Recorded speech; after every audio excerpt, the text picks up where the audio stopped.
Hello guys. Welcome to Soul Fiction. So in this video, we will see the what if Naruto was the son of Sung Jin-Woo and Cha Hae-In. With all power of solo leveling. Check the summary in the description. If you enjoy these kinds of stories, don't forget to show us some love by hitting the like button and subscribing to the channel. Your support means the world to us. Now, let's dive into the story. Chapter 1. Shadows in the leaf. Morning sun crept across the rustic streets of the hidden leaf village, casting long shadows that stretched like reaching hands. The village was already awake, market stalls opening, shinobi hustling to morning drills, children rushing to the academy with lunches stuffed in satchels. Life bustled behind the wooden gates, and for a certain young ninja, the day promised more than just the usual classes or chores. Academy grounds. Early morning. Naruto Jin-Woo stood near the edge of the academy training field, arms crossed, golden sunlight glinting off his spiky blonde hair. A faint smirk tugged at his lips as he watched other students spar under Iruka's watchful eye. He was 14, tall for his age, and carried himself with an easy confidence that often surprised people. For someone who spent his earliest years as the quiet kid in the corner, he'd surely blossomed into one of the strongest in his class. In truth, he was no ordinary ninja. Strange, flickering shadows sometimes answered to him, responding to his emotions. He kept that part hidden. Nobody else needed to know yet. Even the third Hokage, Hiruzen Sarutobi, seemed content to let Naruto's power remain a quiet secret, although the old man's eyes would flicker with concern whenever Naruto's abilities flared. He watched as Sasuke Uchiha handily defeated another classmate in a taijutsu drill. Sasuke exhaled, pushing sweaty bangs away from his forehead, then glanced in Naruto's direction. The Uchiha's eyes narrowed. A silent challenge. Naruto met his gaze and gave a small shrug, as if to say, "Yeah, so what if you're strong? I'm stronger." To the side, a group of kunoichi gossiped Sakura Haruno, Ino Yamanaka, and a few others. Their voices carried through the practice yard. "That Naruto, what's with him lately?" Sakura murmured. Her pink hair bobbed as she turned, glancing at him. "He's been acting so sure of himself, like he's better than the rest of us." Ino smirked. "You can't deny he's talented. Plus, he's grown kinda, well, interesting." Her eyes sparkled at the word. "He's not that loud prankster we knew. Something changed." Sakura scowled, flipping her hair. "He's still insufferable. Thinks he can just flash that grin and..." At that moment, Naruto slung his bag over his shoulder and strolled toward them, catching enough of their conversation to raise an eyebrow. "Morning, Sakura. You're looking cute today." Sakura's cheeks flushed a subtle pink. "Don't get cocky." Ino elbowed her aside with a teasing laugh, stepping up to Naruto. "I'm more curious about you, Naruto. Heard you aced the last practice exam. If you're so good, maybe you should be the one to spar Sasuke." Naruto's smirk widened. A playful light danced in his eyes. "I'd consider it a warm-up before breakfast." He shrugged, as if Sasuke's skill was no big deal. "Hey, you." Sasuke called from the center of the practice yard, evidently overhearing. Other students paused to watch, tension crackling in the air. "You think you're good enough to call me a warm-up?" Naruto allowed himself a casual stretch. "Never said I beat you easily, just that it's not gonna be difficult." A collective "ooh" swept through the gathering. Even Iruka, who was usually quick to maintain discipline, looked intrigued. The rivalry between Sasuke and Naruto wasn't new, but it had sharpened in recent months. Two top students, each with their own mysteries. Everyone wanted to see them clash. Training field. Mid-morning. Within minutes, a makeshift ring formed. Classmates ringed the edges, and Iruka stood by, ready to intervene if things got out of hand. Sasuke readied his stance, eyes narrowed, one foot sliding across the dirt. Naruto rolled his neck and stepped forward, body loose yet brimming with energy. Every nerve in him hummed with anticipation. There was always a thrill before a fight, a sensation that something deep inside him was stirring. "Remember," he told himself, "don't let it all out, not yet." He inhaled and attacked first. In a flash, Naruto covered the distance, throwing a sharp jab. Sasuke evaded cleanly and countered with a sweeping kick. Naruto leapt, twisting in midair, and landed behind Sasuke, snapping a roundhouse. Sasuke ducked. For a few heartbeats, they exchanged blows at rapid speed. Punch, block, kick, weave, both scanning each other's weaknesses. A hush fell over the spectators. Even the older students realized something felt different. Sasuke's Sharingan wasn't active, but his reflexes were honed from constant training. Naruto, on the other hand, flowed effortlessly. He pressed in with unrelenting aggression, forcing Sasuke back a few steps. Damn, Kiba muttered on the sidelines, eyes wide. Naruto's no joke. He's too confident, Shikamaru said quietly, though his lazy gaze sharpened. But if he can back it up, that's another story. Just as Sasuke managed to land a glancing hit on Naruto's side, Naruto caught Sasuke's wrist and twisted. The Uchiha hissed in pain. In that split second, Naruto's pupils slit, darkness swirling behind his irises. He felt something stir, a faint shadowy presence. Instinctive. Like a guardian poised to leap out and tear at his opponent. Stay in control, Naruto commanded himself. The wave of power receded. He stepped back, releasing Sasuke's arm. The fight halted as Sasuke clutched his wrist, frustration burning in his eyes. Naruto wore a casual grin, though there was tension behind it. He couldn't let that darkness slip free. Not here, in front of everyone. That's enough, Iruka said, stepping in. He placed a hand on Sasuke's shoulder, checking to ensure the boy wasn't seriously hurt. You both passed the demonstration. Save your energy for the real missions ahead. Some students booed that the show was ending. Others breathed sighs of relief. As they dispersed, Naruto turned to retrieve his bag, only to realize a cluster of curious onlookers remained, mostly the girls. A confident grin tugged his lips. He leaned in to Ino, voice low, like what you saw. She gave him a playful jab to the arm. Someone's sure of himself. Maybe I'll find you later for a private demonstration. Sakura, half watching from a short distance, clicked her tongue but couldn't hide the flush on her cheeks. Hinata, standing behind a pillar, peered shyly at Naruto, obviously intrigued by his sudden show of skill. He caught her eye and gave a small wave. She nearly yelped in surprise and ducked her head. He chuckled under his breath, stepping away from the group. So far, so good. Just keep this routine up, and no one has to know about everything else. Rooftop overlooking the village. Late morning high above the academy, Hiruzen Sarutobi stood on a tiled rooftop, pipe in hand, watching Naruto through narrowed eyes. The third Hokage observed as the blonde teen chatted up his classmates, exuding a natural magnetism. It's progressing, Sarutobi said quietly, exhaling a wisp of smoke. He doesn't know the full story, but he's tapping that strange power bit by bit. Beside him, a masked Anbu operative nodded. Should we intervene, Hokage-sama? Or keep watching? For now, we watch. Sarutobi's gaze hardened.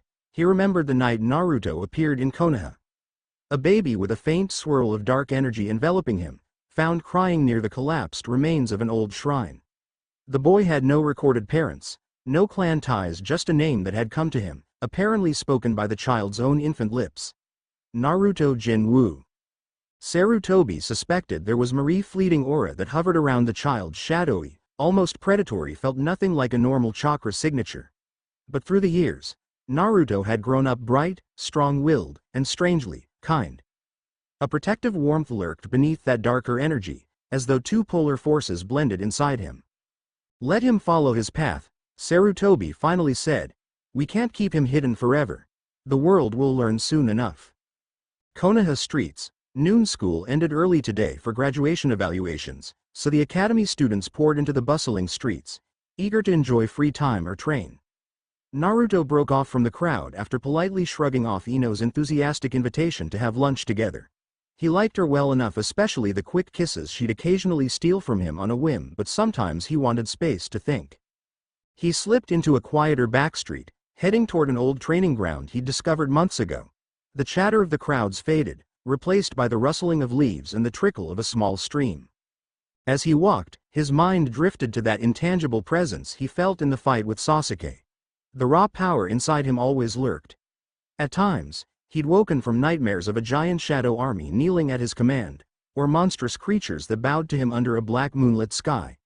In those dreams, he felt unstoppable. Invincible. He also felt dangerously close to losing himself. A hush fell over the clearing.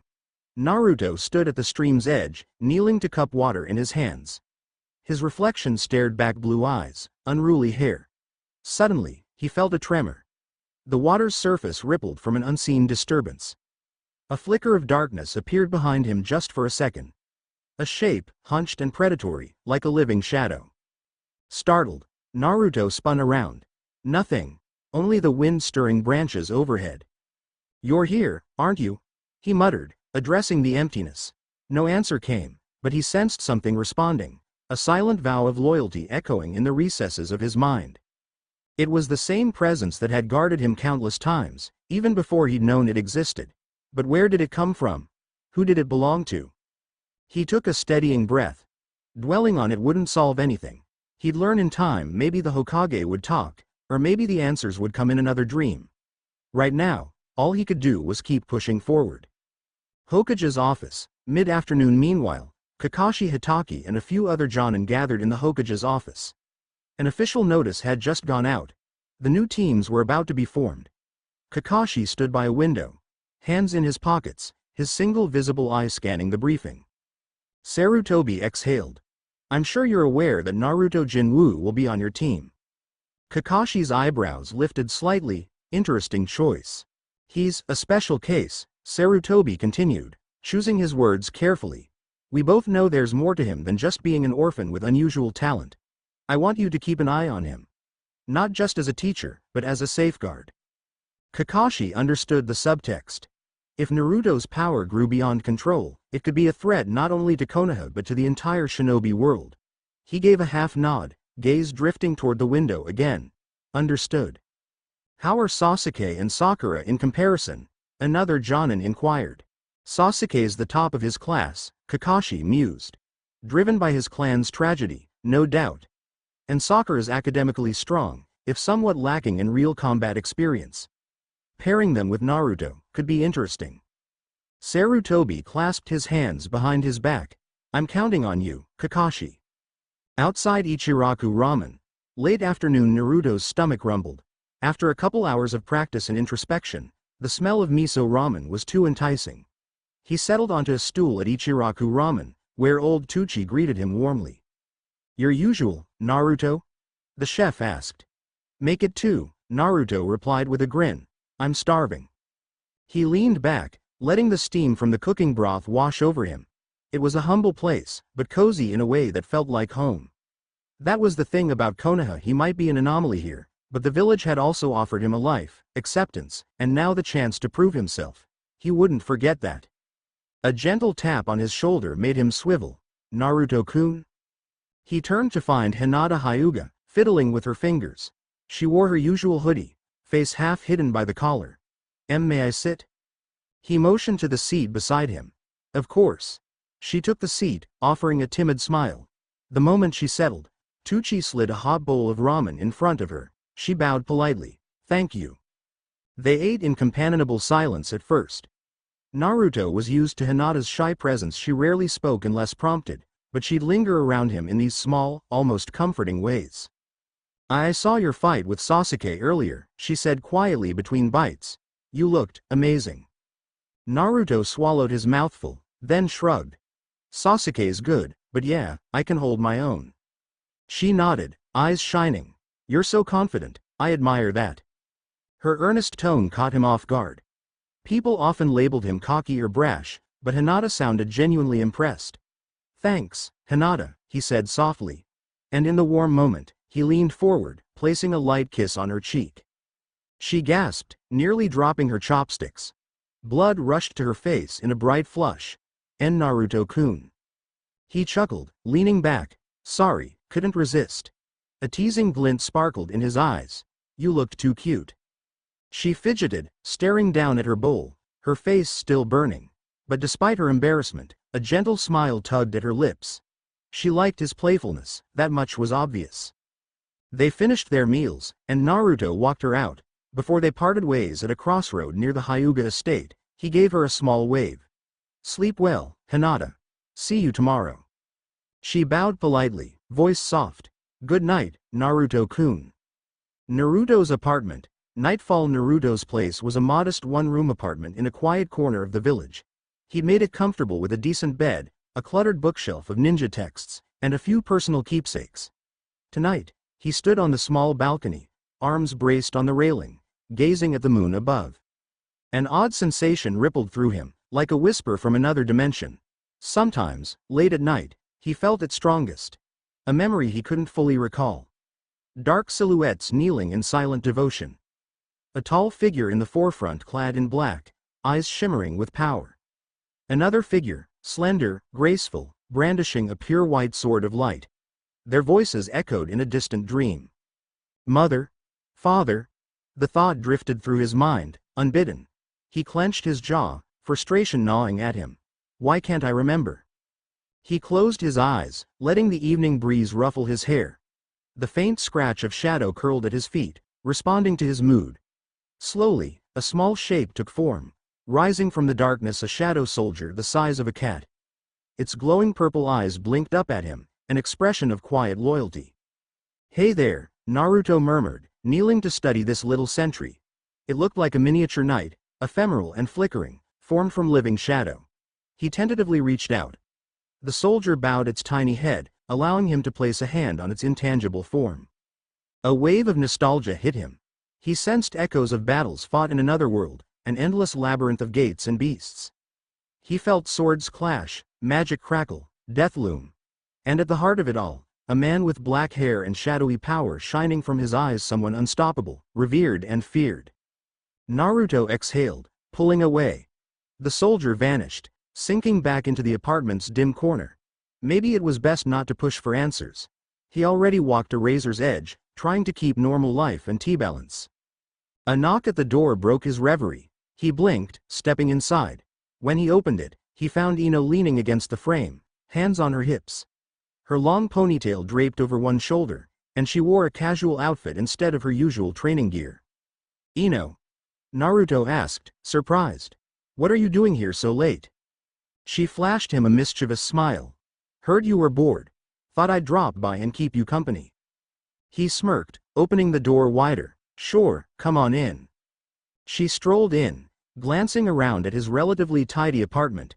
You live pretty neat for a guy your age. Slowly, she stepped closer, eyes roaming over him. We've been training hard these last few weeks. You've become quite the star at the academy, you know. Naruto leaned against the small table, crossing his arms, so they say. Ino's gaze lingered on him, curious, a little hungry. You know, you never really told me how you got so powerful. You're not from any known clan, and your chakras, different. Am I? He said lightly. Let's just say I train a lot. He shrugged off the deeper questions. She took another step forward, close enough that he could catch the faint scent of her shampoo. I like that you're mysterious. Makes it more fun figuring you out. He arched an eyebrow, a playful grin tugging at his mouth. So that's why you're here? To figure me out? Her cheeks reddened faintly, but she tossed her hair back. That, and maybe I wanted a little attention. His grin widened. He slid an arm around her waist, pulling her closer. Attention, huh? Before she could retort, he caught her lips in a bold, confident kiss. Ino gasped softly against his mouth, then melted into the moment, responding eagerly. They broke apart after a few heartbeats, her eyes bright. Damn, you don't waste time. Naruto chuckled. Neither do you. I can handle that. She pressed a hand against his chest, leaning in, her voice dropping. Mind if I stay a while? He didn't resist. They ended up nestled on the small couch, sharing heated kisses, letting a comfortable hush fall over the apartment. At some point, the lamplight flickered, and a corner of the room shifted with a passing shadow. Naruto briefly tensed, worried that a random shadow soldier might appear. But the power inside him remained calm, peaceful, even, like it approved of this closeness. After a while, Ino pulled back, cheeks flushed. She studied Naruto's eyes intently. You really are different. But I like that you're not afraid to show it well, the parts you want to show anyway. Her gaze flicked across his face. You're confident, but you're also holding back something, aren't you? He shrugged, neither confirming nor denying. Everyone's got secrets. She rested her head on his shoulder. I guess I can accept that for now. They stayed like that a little longer, quiet, the hush broken only by soft breathing. For all Naruto's brashness, he found moments like these unexpectedly comforting, a sense of being wanted. Part of him wondered if it was just teenage hormones or if he genuinely craved human warmth because of that dark emptiness in him. Still, it felt nice, he'd take it. Next morning, Academy Courtyard Team Assignments Day. Students shuffled nervously, scanning the lists posted on the bulletin board outside the academy. Naruto arrived fashionably late, strolling in with hands in his pockets, ignoring the flurry of gossip around him. He spotted Ino and gave her a quick wink, which she returned with a subtle smirk. Sakura and Hinata were also there, each giving him different levels of flustered greeting. If nothing else, the past day had only increased his popularity in certain circles. When he finally reached the postings, he scanned them. Team 7. Kakashi Hatake as Jonin-sensei, with Sasuke Uchiha, Sakura Haruno, and Naruto Jin-Woo. He sensed footsteps behind him. Sasuke. The Uchiha eyed the roster, then regarded Naruto with a curt nod. Sakura, flustered, brushed her hair aside. So, we're all on the same team. She didn't sound thrilled, but Naruto could detect a hint of curiosity in her voice. She'd always had a crush on Sasuke, but lately, he'd noticed her throwing uncertain glances his way too. He forced a grin. Looks like it, let's do our best. Sasuke's eyes narrowed. He clearly still held resentment from the day before. Just don't slow me down. Naruto gave a casual shrug. Don't worry, I won't. Sakura sighed. Can you two not start a fight this early? Before they could argue, Iruka called the newly minted genin into the classroom for a short introduction session. Team by team, the Jonin instructors appeared, whisking their squads away to meet and plan. One by one, the seats emptied, until only Team 7 remained. And still, no Kakashi. Seriously, where is our sensei? Sakura grumbled, arms folded. He's so late. Naruto leaned back in his chair, boots resting on the table. Guess we'll just wait, unless you want me to shadow teleport him here. He said it half jokingly, but a mental image of a swirling darkness pulling Kakashi in made him chuckle. Probably could do it, if I figure it out. Sasuke frowned, ignoring Naruto's wisecrack. The tension in the room thickened. A full hour ticked by. Sakura was on the verge of blowing her top when, finally, the door slid open. Kakashi Hatake strolled in, hands casually tucked in his pockets, that trademark mask hiding most of his face. Yo, he said, sounding indifferent. Sorry I'm late. A black cat crossed my path, and I had to. Lies, Sakura snapped. You're just lazy. Kakashi raised an eyebrow, eye curving into what might have been a smile beneath the mask. You're a lively bunch. His gaze flicked from Sakura to Sasuke to Naruto. Meet me on the rooftop. Then he disappeared in a swirl of leaves. Academy rooftop. Late morning, a gentle breeze stirred as Team 7 reconvened on the wide rooftop. Kakashi leaned against the railing, eyeing them with bemused curiosity. So, let's start by introducing ourselves. Likes, dislikes, dreams for the future, that kind of thing. Sakura frowned. You first, sensei. He shrugged. I'm Kakashi Hatake. I don't feel like telling you my likes or dislikes. My dreams? Well, I have a few hobbies. That was all the detail he offered. Sakura muttered something about vague jerk. Kakashi nodded toward them. Your turn, pinky first. She bristled. My name is Sakura Haruno. My favorite thing is, well, she glanced sideways at Sasuke. Blush creeping onto her cheeks. And my dream is, another shy look at Sasuke. Then she coughed. I dislike bullies. Kakashi's visible eye crinkled in mild amusement. Next, the broody one. Sasuke sat up straighter, a serious glint in his eyes. My name is Sasuke Uchiha. There are a lot of things I hate, and not many I like. What I have is not a dream, it's an ambition. To restore my clan and, to kill a certain man. The air grew thick with tension. Kakashi sighed softly, nodding for the last introduction, and finally, you. Naruto stepped forward. Naruto Jin-Woo, he began, voice steady. I like training, pushing my limits. I also like good food, ramen especially, and spending time with people I care about. He cast a quick glance at Kakashi to see if the man revealed any reaction to the mention of his unusual surname. Nothing but mild curiosity. Naruto took a breath. I dislike pointless cruelty, and being caged. A faint flicker of darkness sparked in his eyes. As for my dream, I want to prove I'm worthy of this power I've got. And if I can, I want to become Hokage someday, so no one in this village ever has to fear the shadows." Sasuke frowned at the cryptic wording, and Sakura looked puzzled. Kakashi, though, studied him for a long moment, as though sifting through secrets. "Interesting," the Jonin finally said. "Well, we'll see how far you're determined." He clapped his hands, snapping them out of the moment. "That's enough intros. We'll have our first mission tomorrow. A survival exercise. And trust me, it'll be far tougher than anything you've done at the academy." Sakura groaned. "We just graduated, and we have to do more tests?" Kakashi's eye curved into a smile. "That's right. Meet me at training ground 3 at 5 in the morning. And skip breakfast. Unless you want to throw up." Naruto felt a current of excitement run through him. A real test, huh? He was more than ready. Training ground 3. Dawn of the next day. Daybreak spilled over the high wooden posts marking the training field. Naruto arrived first, strolling between tall grass still damp with dew. He found a comfortable spot by an ancient tree stump, leaning against the trunk with arms folded behind his head. He closed his eyes, letting awareness drift. The hush of the forest was calming. Subtly, he felt the presence of shadows shifting around him. If he wanted, he could command them to scout the perimeter. The idea made him smirk.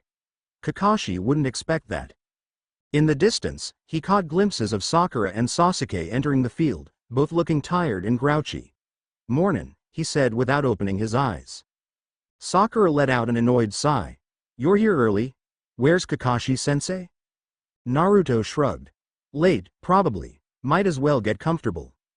Sasuke huffed, glaring at Naruto as though the blonde might have an answer. Neither said more. The trio waited in tense silence, minutes ticking by.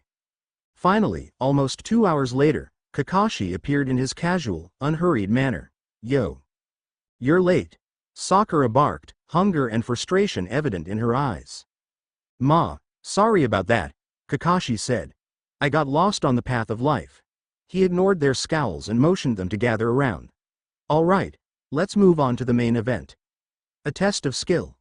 You have until noon to grab these bells from me." He held up 2 small silver bells, a faint jingle breaking the silence. "If you can't take a bell, you'll be tied to that post and sent back to the academy." Sakura's jaw dropped, "But there are only 2 bells." Kakashi's visible eye curved. "That's right, meaning one of you will definitely fail." His tone was almost cheerful in its cruelty. Naruto exhaled. "He's testing not just our skill, but how we handle stress." He threw a glance at Sasuke, who was glaring at Kakashi with renewed determination. Sakura looked pale, but resolute. Kakashi set a small timer on the stump. "Start, now." Sasuke and Sakura vanished, diving into the trees. Naruto watched them go, then slowly turned to face Kakashi. "We playing hide and seek, sensei?" Kakashi shrugged. "They are. What about you, Naruto?" "I think I'll give you a little warm-up." In a flicker, Naruto dashed forward, launching a high kick aimed at Kakashi's side. Kakashi raised an arm to block, eyes widening at the sheer force behind Naruto's blow. The Jonin skidded a foot across the grass. Kakashi's mind whirled. He's strong, maybe stronger than a typical genin by a wide margin. Naruto pulled back, fists raised. "Come on, sensei. Let's see what you've got." A moment of silence, then Kakashi's posture shifted. "All right." He formed a single seal. "But you asked for it." Smoke exploded as Kakashi summoned a clone, or perhaps used a diversion technique. In the swirl of gray, Naruto felt a presence behind him. He spun in time to block a sweeping strike. So quick. They exchanged a flurry of blows. Kakashi's skill was beyond anything Naruto had faced in class, but Naruto's reflexes, honed by countless nights of secret training and something more allowed him to keep up. The thrill of a serious fight coursed through his veins. Kakashi felt his arm go numb when he blocked a punch from Naruto. This kid's power. Naruto's eyes gleamed. For a split second, he considered tapping into that shadow realm. Summoning a soldier or 2 might give him an instant advantage. But would that be too much, too soon? He decided against it. Let's just use normal chakra for now. With a quick pivot, Naruto slammed his elbow into Kakashi's side, but the Jonin twisted away at the last second, puffing out of existence a shadow clone. The real Kakashi emerged from behind a log. Not bad, Naruto. But remember, stealth and teamwork are part of a shinobi's arsenal. Naruto smirked. Teamwork, huh? We'll see. Forest edge, mid-test. Sasuke crouched on a high branch, scanning the clearing. He spotted Kakashi's movements as the Jonin disappeared among the trees, likely searching for him or Sakura. The thought of Naruto's earlier demonstration burned in Sasuke's mind. He's no ordinary rookie. If he keeps overshadowing me. Clenching his fists, Sasuke leapt to another branch. He didn't want to rely on Naruto. He'd prove himself alone. Sakura, hidden in the underbrush, watched the Jonin too. Her mind was torn. She recalled the portion of Kakashi's instructions about working together, but fear of failure gripped her. We have to take those bells, only two can pass. She heard a twig snap behind her and stifled a yelp. Naruto crouched there, one finger to his lips. Relax, he whispered. We need a plan. Sakura tensed. But there are only two bells. How can three of us pass? Naruto gave her a measured look. We'll worry about that after we get the bells. If we focus on beating each other, none of us will pass. She swallowed hard. Right. A rustle in the bushes signaled Kakashi's approach. Without warning, a barrage of shuriken tore through the foliage.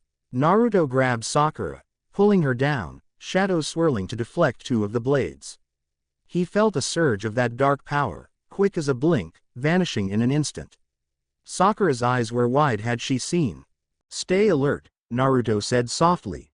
She nodded, face flushed from the sudden closeness. A faint call from deeper in the forest made Sakura jump. It sounded like Sasuke in trouble, or was it? Kakashi might be using a genjutsu. Naruto's jaw set. Go find Sasuke. I'll draw Kakashi's attention. Then we ambush him together. She hesitated. You really think that'll work? Trust me. He gave her a short nod. Now go. Clearing by the stream. Final showdown. Time ticked dangerously close to noon. The small timer on the stump was set to ring soon. Kakashi stood in the open, calm and collected. He held the bells, letting them dangle from his fingers in a mocking display. They need to come at me with more than brute force, he thought. Naruto burst from the trees. Yo, sensei, he called. Heard you like to read smutty novels. Maybe I should steal your precious book instead of the bells. Kakashi's eye twitched. You wouldn't dare. Oh, I would. Naruto grinned. But first, how about we finish our fight? Kakashi sighed. I admire your spirit, but time's running out. That's when Sasuke leapt from behind a boulder, launching a volley of shuriken at Kakashi's blind spot. Kakashi spun, reflexes honed.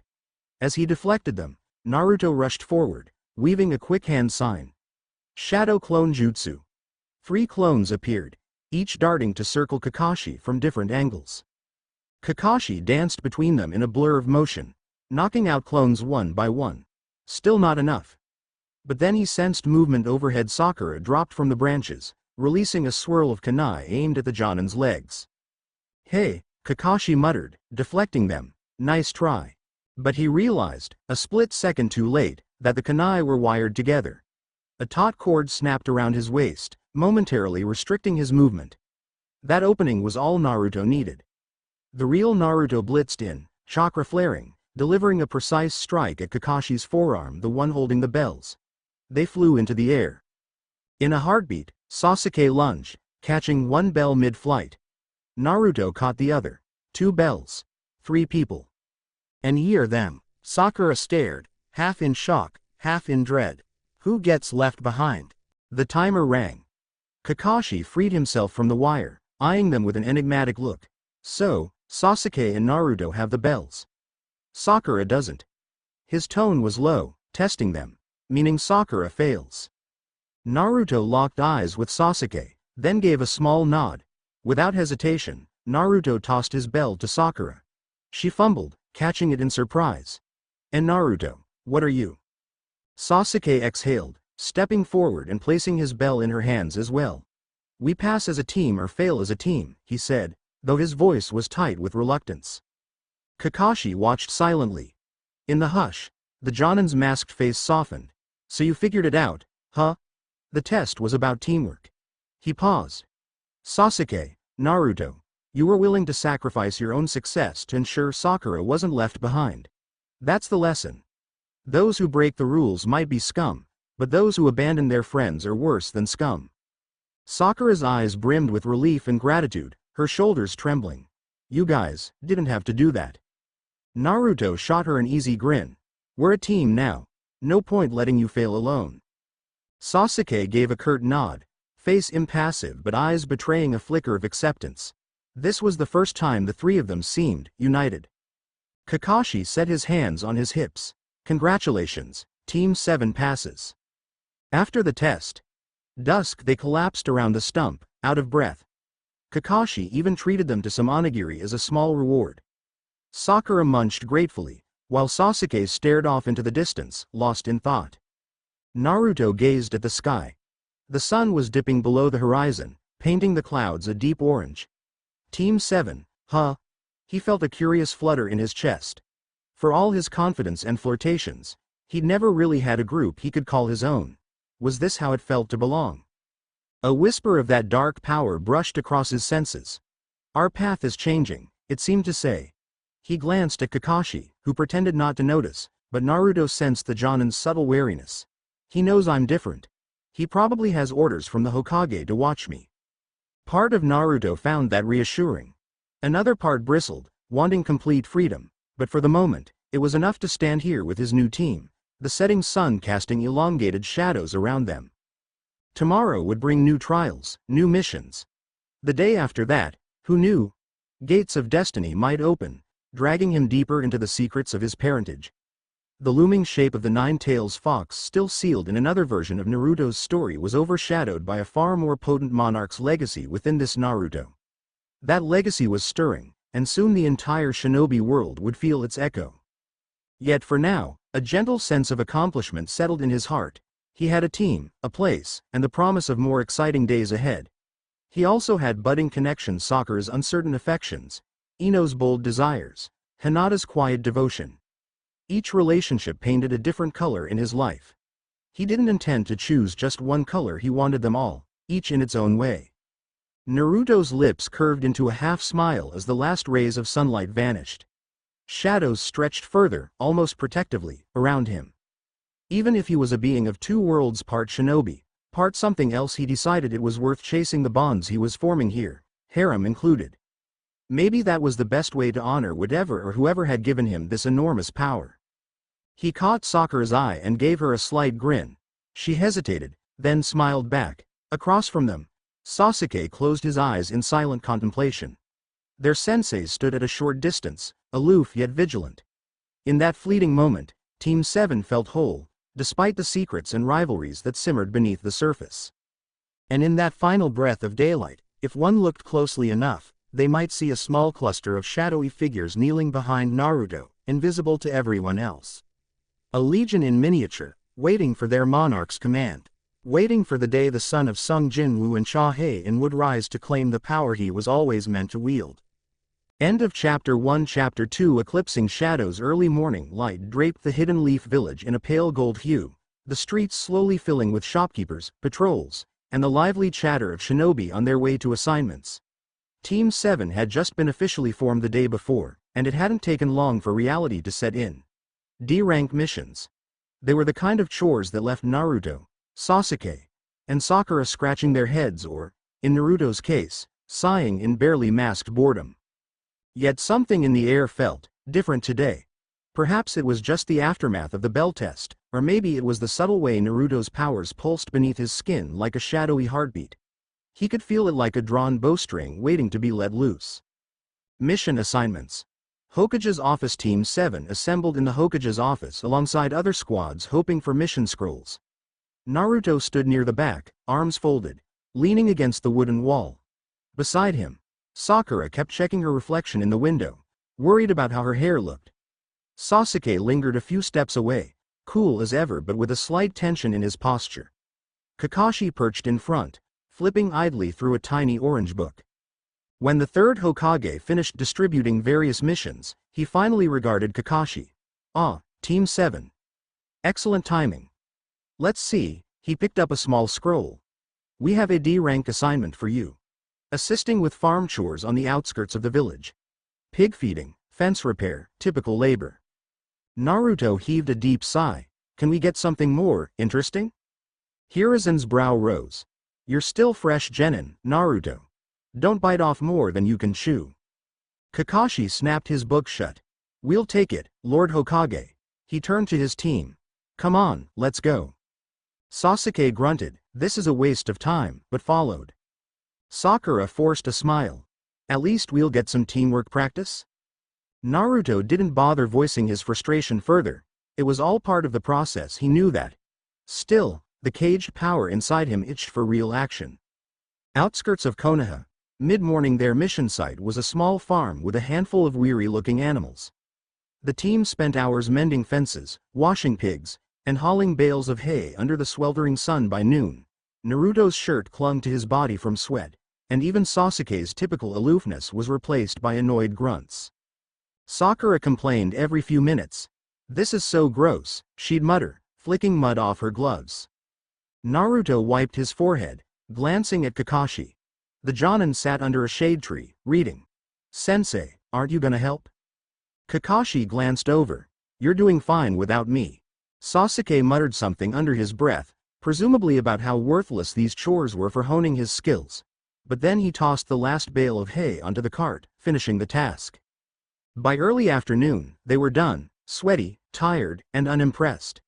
The farmer thanked them, bowing multiple times, which at least made Sakura feel a bit better. They trudged back toward the village. Kakashi took the lead, reading as he walked. Naruto ambled behind him, scanning the perimeter. He could almost swear he felt a flicker of foreign chakra from somewhere, like a small swirl of hostility. In fact, a subtle shape flickered behind a distant tree line. When Naruto turned his head, it vanished. Could be just a random passerby, or not. Training Ground 3. Late afternoon. Kakashi dismissed the team early, instructing them to practice basics on their own. We'll meet tomorrow for the same routine. Another D-rank mission. Again. Naruto blurted. You want us to feed more pigs, or maybe babysit some brats? Kakashi's eye curved in a smile.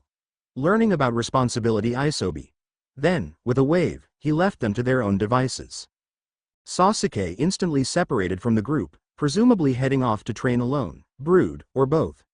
Sakura lingered uncertainly, glancing between Naruto and the departing Uchiha.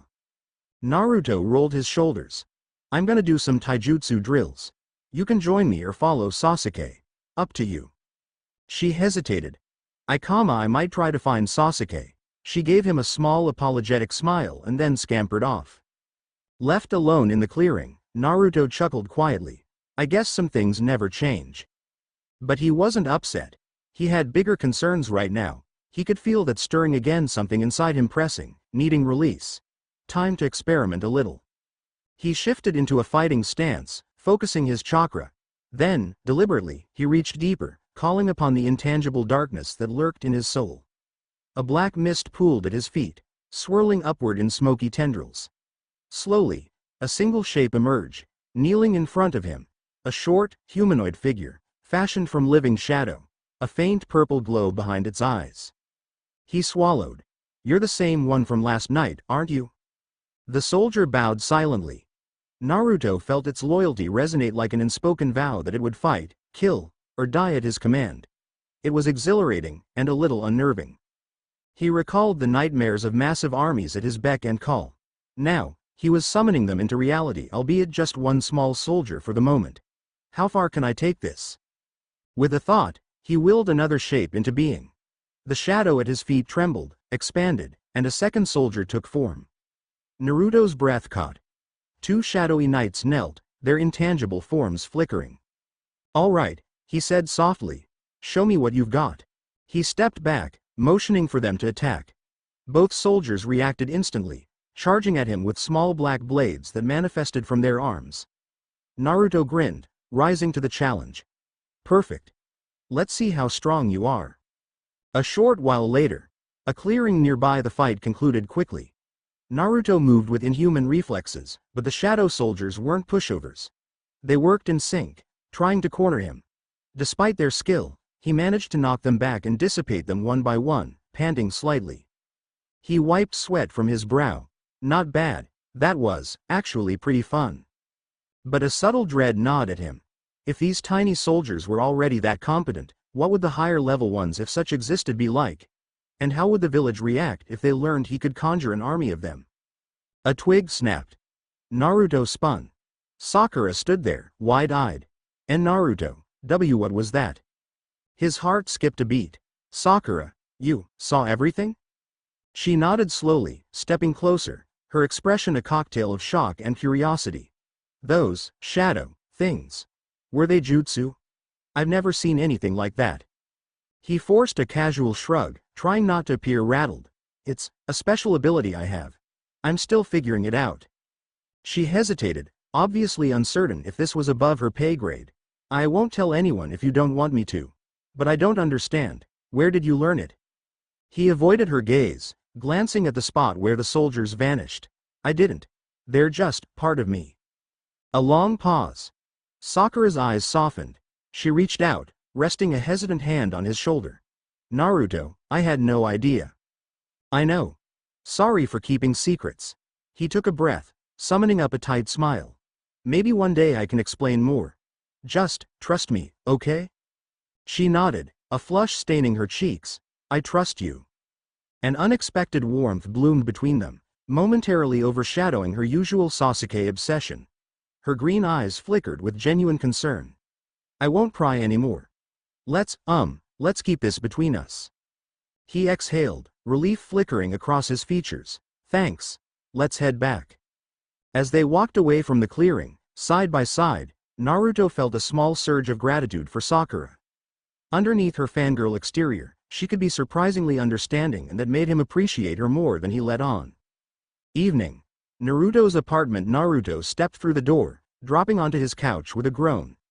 His mind churned with questions about the shadows. Summoning even two at once left him feeling a bit drained, but he was sure his capacity would grow with practice. A soft knock on the door startled him. He rose, half expecting Ino or maybe Hinata. When he opened it, Tenten stood there, a confident tilt to her stance. Hey. Got a minute? He blinked. Tenten? Yeah, come in. She stepped inside, her eyes scanning the apartment's modest furnishings. Heard from Lee that you're getting bored with D-rank missions. Her gaze flicked up to his. I've been bored too. How about some sparring? I want to test a new weapon scroll I've been working on. Naruto smirked. I could use a real workout, sure. She dropped onto his couch, resting her elbows on her knees. Everyone says you've changed a lot lately, got stronger, more confident. I want to see for myself. He chuckled. You want me to show you exactly what I can do? Her eyebrow arched. A little demonstration wouldn't hurt. He wasn't oblivious to the slight tension in her tone, something teasing, maybe even flirtatious. Tenten was known for her practical, no-nonsense approach, but right now, she seemed more playful. Naruto leaned in, a half-grin forming. You might regret asking for that demonstration. She shrugged, lips curving. Try me. Before he could answer, she surprised him by closing the distance, pressing a swift, short kiss against his lips. It was a split-second moment that sent a jolt of heat through him. Tenten pulled back, cheeks faintly pink, but gaze unwavering. That's one demonstration. Now let's see your fighting skills. A low chuckle rumbled from his chest. Damn, Tenten, didn't expect that. She flipped her ponytail, feigning casualness. You like to flirt with half the girls in the village, right? Don't be surprised if some of us reciprocate. He couldn't hide the amused grin that spread across his face. Fair enough. They arranged to meet at one of the lesser-used training grounds just outside the village wall. As Tenten left, Naruto couldn't shake the feeling that life was about to get a lot more interesting. Harem, huh? He recalled Ino's kisses, Hinata's shy devotion, now Tenten's bold approach. Part of him wondered if he should pace himself, but who was he kidding? He enjoyed the attention. Late night, training ground 9. A crescent moon hung overhead, casting silver light on the clearing. Tenten stood at the center, unrolling a large summoning scroll. Weapons glinted in the moonlight. Kunai, swords, spiked maces. She'd come prepared for an all-out demonstration. Naruto approached, a faint swirl of shadow at his ankles as if responding to the excitement. Hope you're ready. She planted her hands on her hips. Show me your best shot. In a single fluid motion, she yanked a trio of kunai from the scroll, hurling them with pinpoint accuracy. Naruto blurred sideways, easily dodging. But Tenten was already weaving hand seals, summoning a staff from thin air, spinning it in an arc. Naruto ducked under the whirring staff. He sprang forward, aiming a quick jab. Tenten pivoted, meeting his fist with the wooden haft crack. The impact sent vibrations through her arms. She hopped back, launching more projectiles.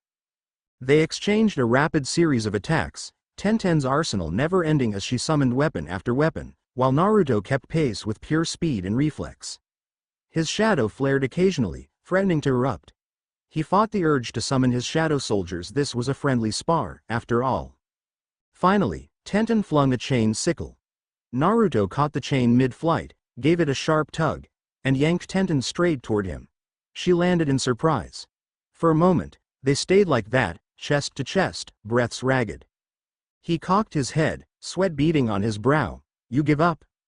She smirked, raising a short sword to his neck. Not quite. A stalemate. Naruto's grip on the chain meant she couldn't fully swing the sword, but she had enough angle to threaten him. Tension cracked in the air like static.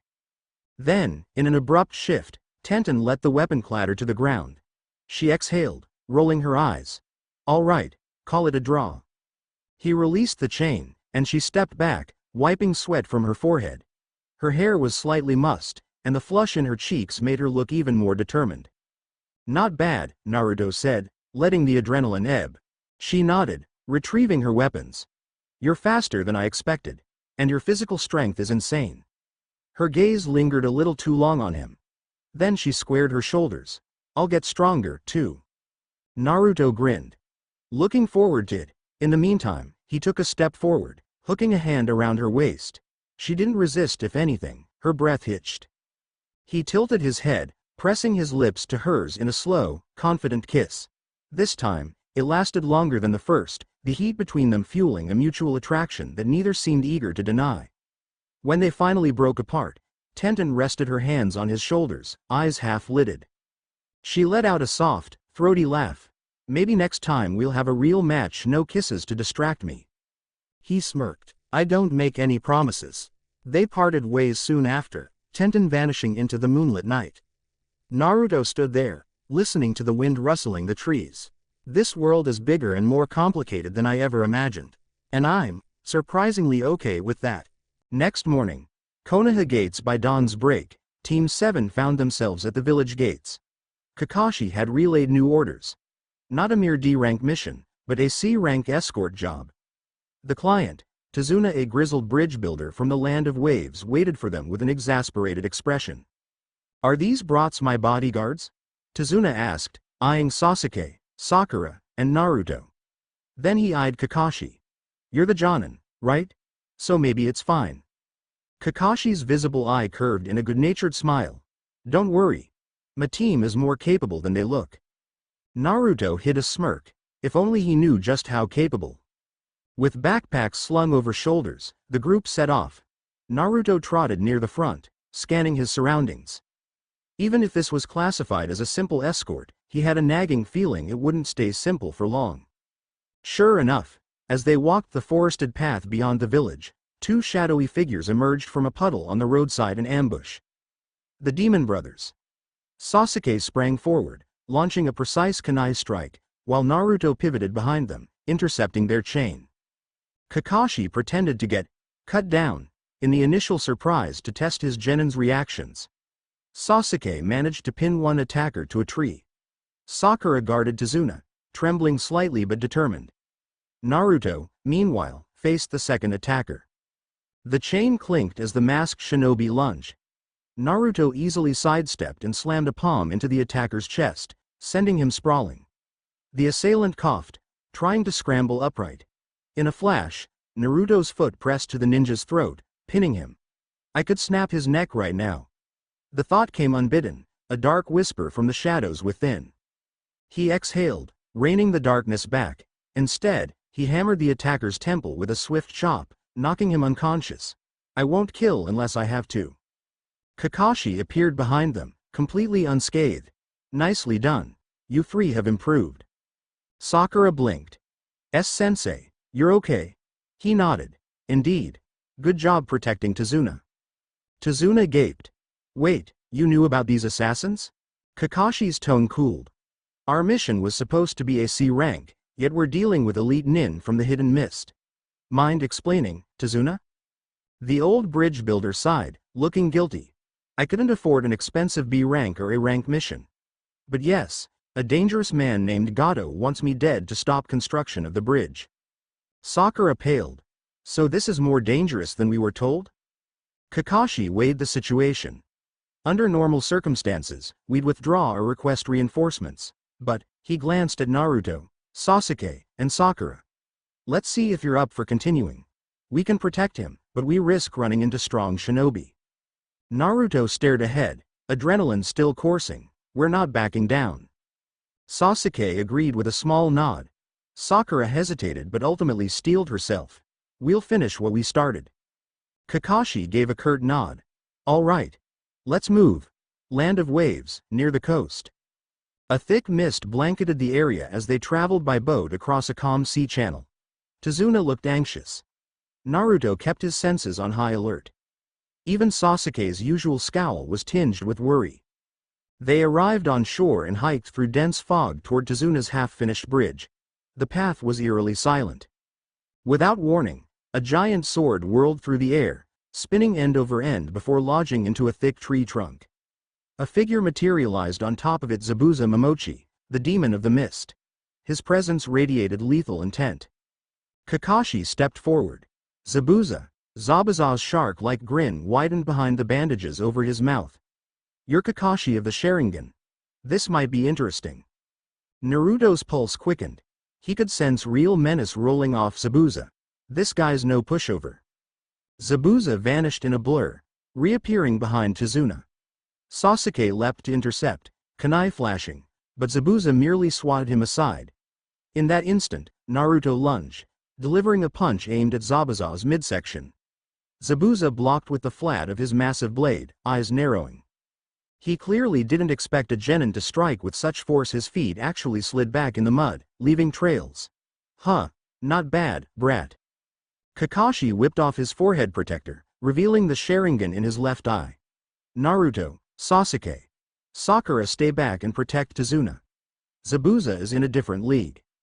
Naruto bristled, wanting to fight, but held position. They needed to keep Tazuna safe. Kakashi and Zabuza clashed in an explosion of chakra and steel. Battle on the water.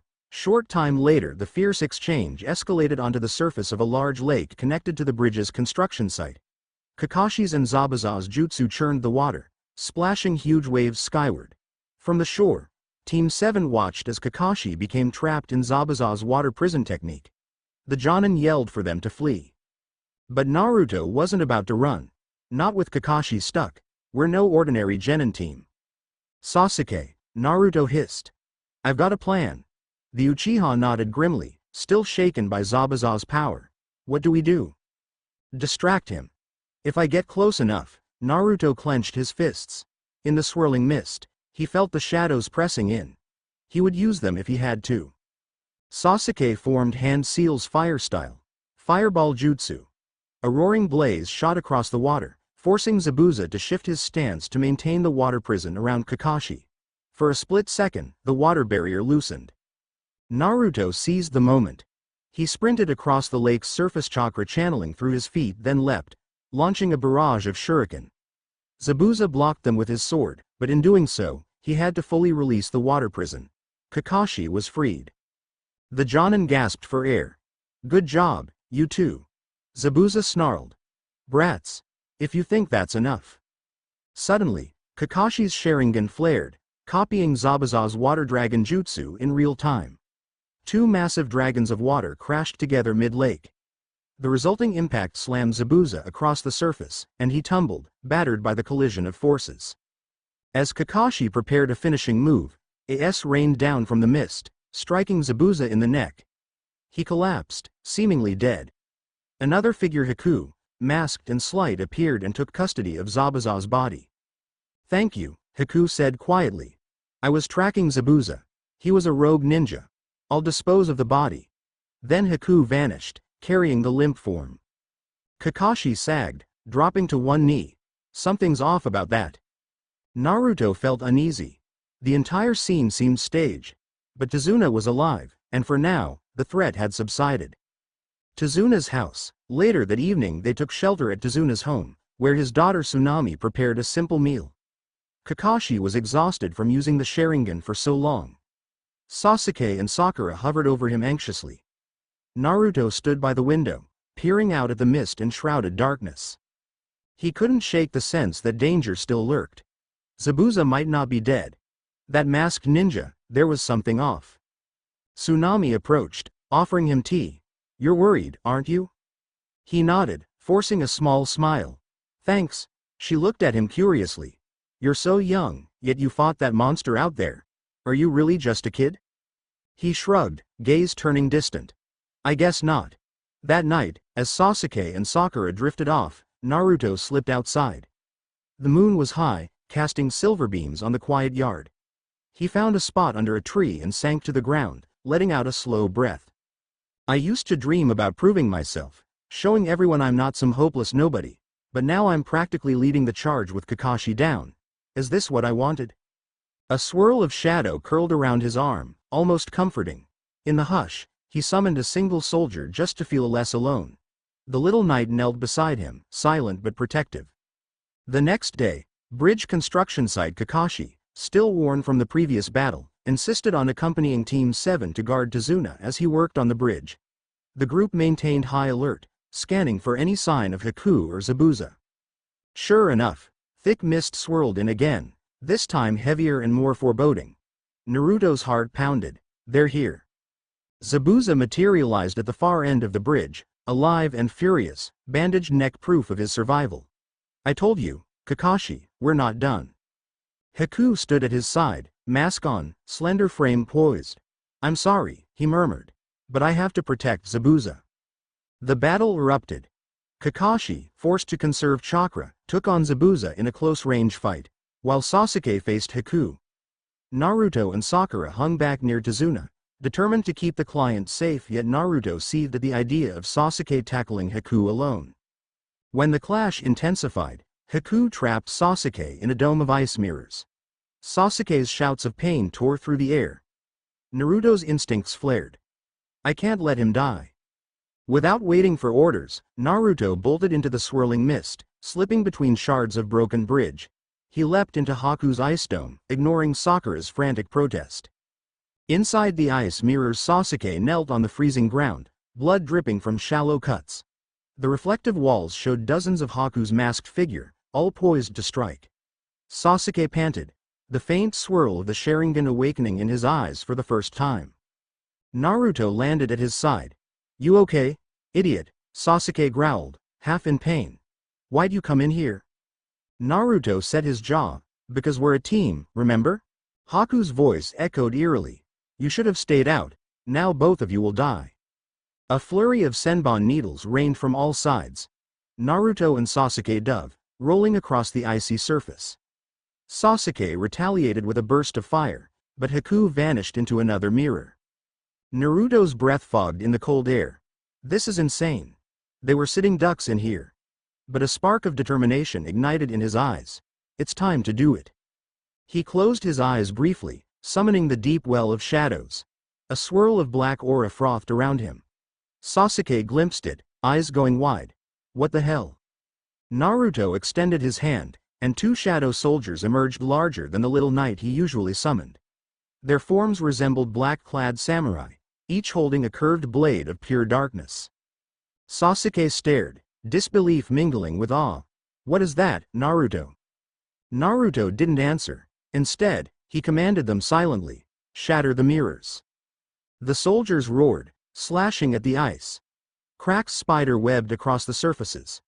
Haku flickered, desperately throwing senbon.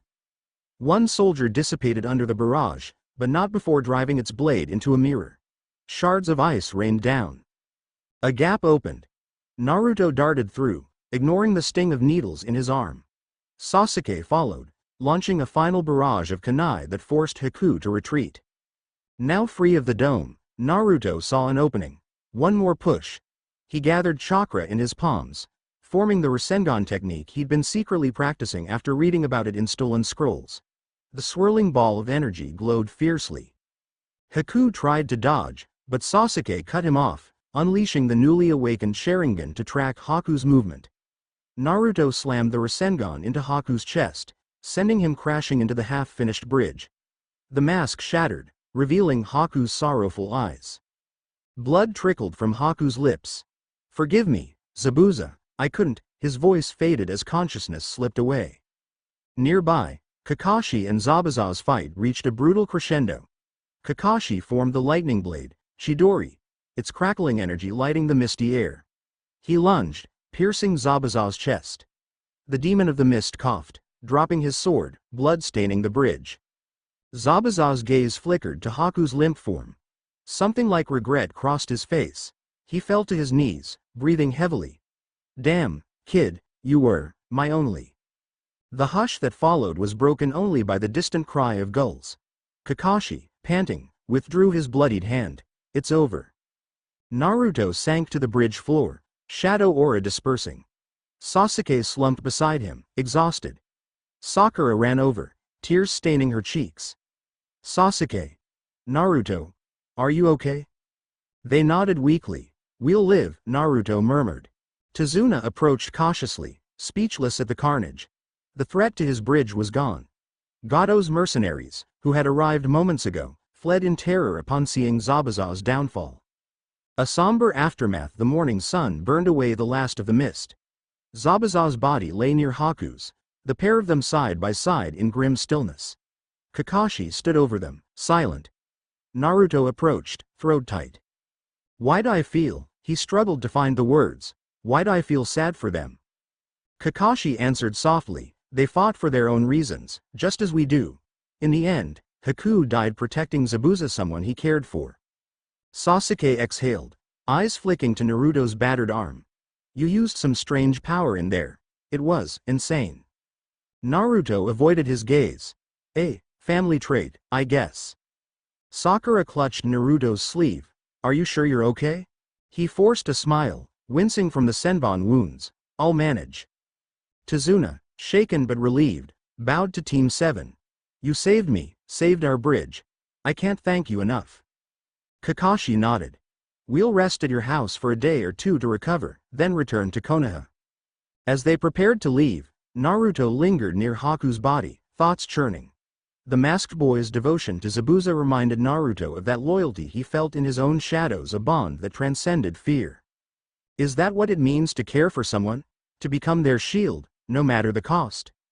He closed his eyes, summoning a silent prayer for Haku. Then, with a heavy heart, he followed his team. 1 week later, Hidden Leaf Village. The journey back was uneventful. By the time they arrived in Konoha, word of their confrontation with Zabuza had spread. Naruto caught snippets of conversation. Some hailed Team 7's success as extraordinary for Genin, others mutts behind Naruto's sudden leaps in power. Outside the village gates, they parted ways. Kakashi went to report to the Hokage, while Sasuke trudged home, still processing his new Sharingan abilities. Sakura offered Naruto a shy look. "I'm glad you're safe." She stepped in, hugging him briefly, surprising them both. Then she hurried off, cheeks pink. Naruto watched her go, a small pang of warmth stirring in his chest. Naruto's apartment. Later that day he took a long shower, washing off the remnants of dried blood and exhaustion. Stepping out, he found Ino waiting on his couch. She must have let herself in with the spare key he'd grudgingly given her. She bounded to her feet. "You're back. I was so worried." He chuckled, tossing his towel aside. "I'm alive, Ino." She rushed forward, hugging him. He returned the embrace, letting the tension of the past week melt away in her arms. She pulled back slightly, eyes glistening. "I heard you had a serious fight. Are you hurt?" He shrugged. "Bruises, some minor cuts. I'll heal." Ino's gaze shifted, taking him in. Next thing he knew, she pulled him in for a deep, lingering kiss. Surprised but not unwilling, he kissed back, letting the softness of the moment calm him. After everything he'd been through, this affection felt like an anchor. When they parted, she placed a hand on his chest, cheeks flushed. "Welcome home." Naruto pressed his forehead against hers. Thanks. A gentle knock on the open doorframe startled them. Turning, Naruto saw Hinata, standing timidly with a small basket. She looked like she might faint at the sight of them in such an intimate position. I'm sorry, Hinata stuttered. I just heard you were back and I brought some herbal ointment. Ino's brow rose, clearly amused. Oh, Hinata. Come on in. Naruto stifled a laugh, scratching the back of his head. Thanks, Hinata. Didn't mean for you to catch us, yeah. She shuffled in, face bright red. It's okay. I just wanted to make sure Naruto-kun was alright. She held out the basket, which contained bandages and ointments. Ino slipped an arm around Naruto's waist, a playful smirk on her lips. Well, as you can see, he's in good hands. But more help is always welcome, right? Hinata nodded, eyes dropping shyly. Naruto, caught between them, cleared his throat, trying not to grin too obviously. This is my life now, huh? He accepted the basket, setting it on a small table. Thank you, Hinata. Actually, I got some nasty cuts on my arm that could use ointment. He glanced at Ino. Can you give her a hand? Ino's smirk widened. Sure thing. The next few minutes passed with surprisingly domestic calm. Ino and Hinata worked together, applying ointment to Naruto's injuries. Hinata's gentle touch contrasted with Ino's confident efficiency. Naruto couldn't help feeling a warm flutter at the back of his mind. No matter how crazy life got, he had people who cared.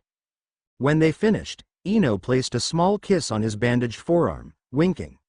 Hinata, cheeks aflame, quickly pecked a kiss on his cheek as well, then nearly tripped over her own feet as she tried to step back. Naruto laughed, guiding her upright. Easy there. She giggled nervously. Sorry. As the air settled, Naruto realized how surreal this all was. He'd returned from a life or death mission, and now here he was, basically wrapped in the affection of two very different girls. Eventually, Hinata excused herself, saying she had clan duties. Ino lingered a while longer, teasing Naruto about the new bandages. When she finally left, the apartment fell into a deep, comfortable silence. Konoha Hospital. Next day Kakashi was being checked over by the medics, though he was already up and about. Naruto, Sasuke, and Sakura waited in the hospital corridor to debrief with the Hokage. Sasuke leaned against the wall, face set in a mild scowl. So, about that power you used. Naruto exhaled. Figures he'd bring this up. What about it? I want to know what it is, Sasuke demanded, crossing his arms. You're not from a known clan. You shouldn't have anything that's strong. Sakura put a hand on Sasuke's arm, cautioning him. Sasuke, maybe it's private. Naruto's gaze flicked to Kakashi, who was emerging from the examination room. The Jonin's expression suggested he'd overheard. Let's not pry too much, Kakashi said softly. Naruto will share when he's ready. Sasuke's glare smoldered, but he said nothing more. We'll see. Moments later, the Hokage himself arrived, flanked by two Anbu. He smiled gently. Team 7, you performed admirably. I'd like a full report. They stepped into a private room. Kakashi recounted the events, the ambush, Zabuza's water prison, Haku's involvement, and the final confrontation on the bridge. Naruto's role drew attention, but Kakashi carefully glossed over the specifics of Naruto's shadow summoning. Sarutobi nodded solemnly. I see. You've gone above and beyond the scope of a simple C rank. I'll have the mission reclassified, and you'll be compensated accordingly. For now, consider yourselves on rest. You've earned it. Sakura exhaled in relief. Sasuke just huffed. Naruto, however, noticed the Hokage's keen gaze flicking toward him. He knows. Hokage's office. Later after the meeting, Sarutobi requested a private word with Kakashi and Naruto. They stood before the aged leader's desk while the Anbu guard closed the doors. Uzumaki Naruto, or rather, Naruto Jin-Woo, the Hokage began quietly. Your power grows faster than even I anticipated. Naruto said nothing, waiting. Sarutobi regarded him with a mix of concern and curiosity. I've received reports you summoned creatures of shadow on the bridge. Kakashi confirms you fought valiantly, even saved Sasuke's life. Kakashi added, I saw glimpses of it. I don't believe it's a standard Kekkei Genkei. It's more arcane. Naruto tensed. So what? Are you going to lock me up? Sarutobi gave a tired smile. No, Naruto. You're a loyal shinobi of the leaf. But I do want you to be cautious. Power like yours can attract dangerous attention. A flicker of relief passed through Naruto. He nodded slowly. I understand. Kakashi placed a hand on Naruto's shoulder. If you ever feel it's getting out of control, come to me. We'll handle it together. Naruto lowered his eyes. Okay, thanks. Sarutobi clasped his hands. Very well. For now, go and rest. And Naruto, avoid drawing too much notice to your abilities. There are those who might seek to exploit them. Naruto bowed. Understood, Lord Hokage. He turned to leave. Mind a buzz. Exploit me, or fear me. Either way, I have to be ready. Back in the village. Sunset with the formalities done. Naruto roamed Konoha's streets, letting the bustle of daily life distract him. His presence drew more stares than before, rumors swirling about how he'd faced an A-rank threat. Some villagers whispered in awe, others in distrust. He ducked into Ichiraku ramen, heart lightening at the familiar smell of broth. Tucci greeted him warmly. Naruto. Heard about your big mission. Congrats. Naruto slid onto a stool. Thanks, old man. I'll take 2 bowls. Halfway through his meal, a gentle voice spoke beside him. Naruto-kun. He glanced sideways, finding Hinata standing there. She smiled shyly. See, can I join you? He patted the seat next to him. Sure. They slurped noodles in companionable silence for a while. Finally, Hinata mustered the courage to speak. I'm glad you came back safe. Everyone's been talking about how bravely you fought. Naruto shrugged, brushing it off, but his expression softened. It was intense, I won't lie. She ducked her head. I know it must have been scary. Then, gathering her nerve, she reached for his hand under the counter. He startled but didn't pull away. The warmth of her small fingers in his palm soothed or tended not to notice, focusing on washing dishes. Hinata hesitated, looking at him with wide, earnest eyes. You've grown so strong, Naruto-kun. It inspires me. Something in her tone squeezed his chest. He turned his hand, gently interlacing their fingers. You inspire me too, Hinata. You're always pushing yourself, even when you're afraid. Her eyes glistened, and a quiet smile curved her lips. In that moment, the chaotic swirl of shadows, missions, and secrets receded. There was only this tender exchange, simple, genuine. When they finished, Naruto walked her home, the moon rising overhead. Outside the Hyuga compound gates, he paused, thumb gently stroking the back of her hand. He leaned in, pressing a soft kiss to her forehead. She closed her eyes, a trembling breath escaping. Thank you, Naruto-kun. He smiled. Good night, Hinata. She disappeared behind the tall walls, leaving Naruto in the empty street. He stared at the moon, reflecting on the multitude of connections winding through his life. Kakashi's mentorship, Sasuke's rivalry, Sakura's cautious concern, the swirl of affections from Ino, Tenten, and Hinata, and the lingering question of who he really was beneath it all. Epilogue moment. Dark corridor far away from the Leaf Village, beyond rocky terrain and hidden enclaves, 2 figures in black cloaks adorned with red clouds sat in a dimly lit chamber. A hush filled the space. One figure, tall and masked, spoke in a low, measured tone. The Jinchuriki are our primary targets, but there's another anomaly. A boy with unusual shadow powers. The second figure, eyes ringed with ominous patterns, steepled his fingers. We can't allow any unforeseen threats to disrupt our goal. The masked man tilted his head. Agreed. We'll keep an eye on this, Naruto Jin-Woo. Their silhouettes vanished into darkness, their presence a promise of looming danger. End of Chapter 2. Chapter 3. Chunin exams and the shadows rise. The Hidden Leaf Village buzzed with anticipation as the season of the Chunin exams arrived. Banners decorated the streets, foreign shinobi flooded the market districts, and clusters of excited genin crowded every training ground, eager to prove themselves. For Naruto Jin-Woo, the timing felt perfect. He was itching for a real challenge. Late morning sun peeked through thick foliage near Training Ground 3. Naruto perched on a wooden railing, watching a small group of sand and sound shinobi as they passed below.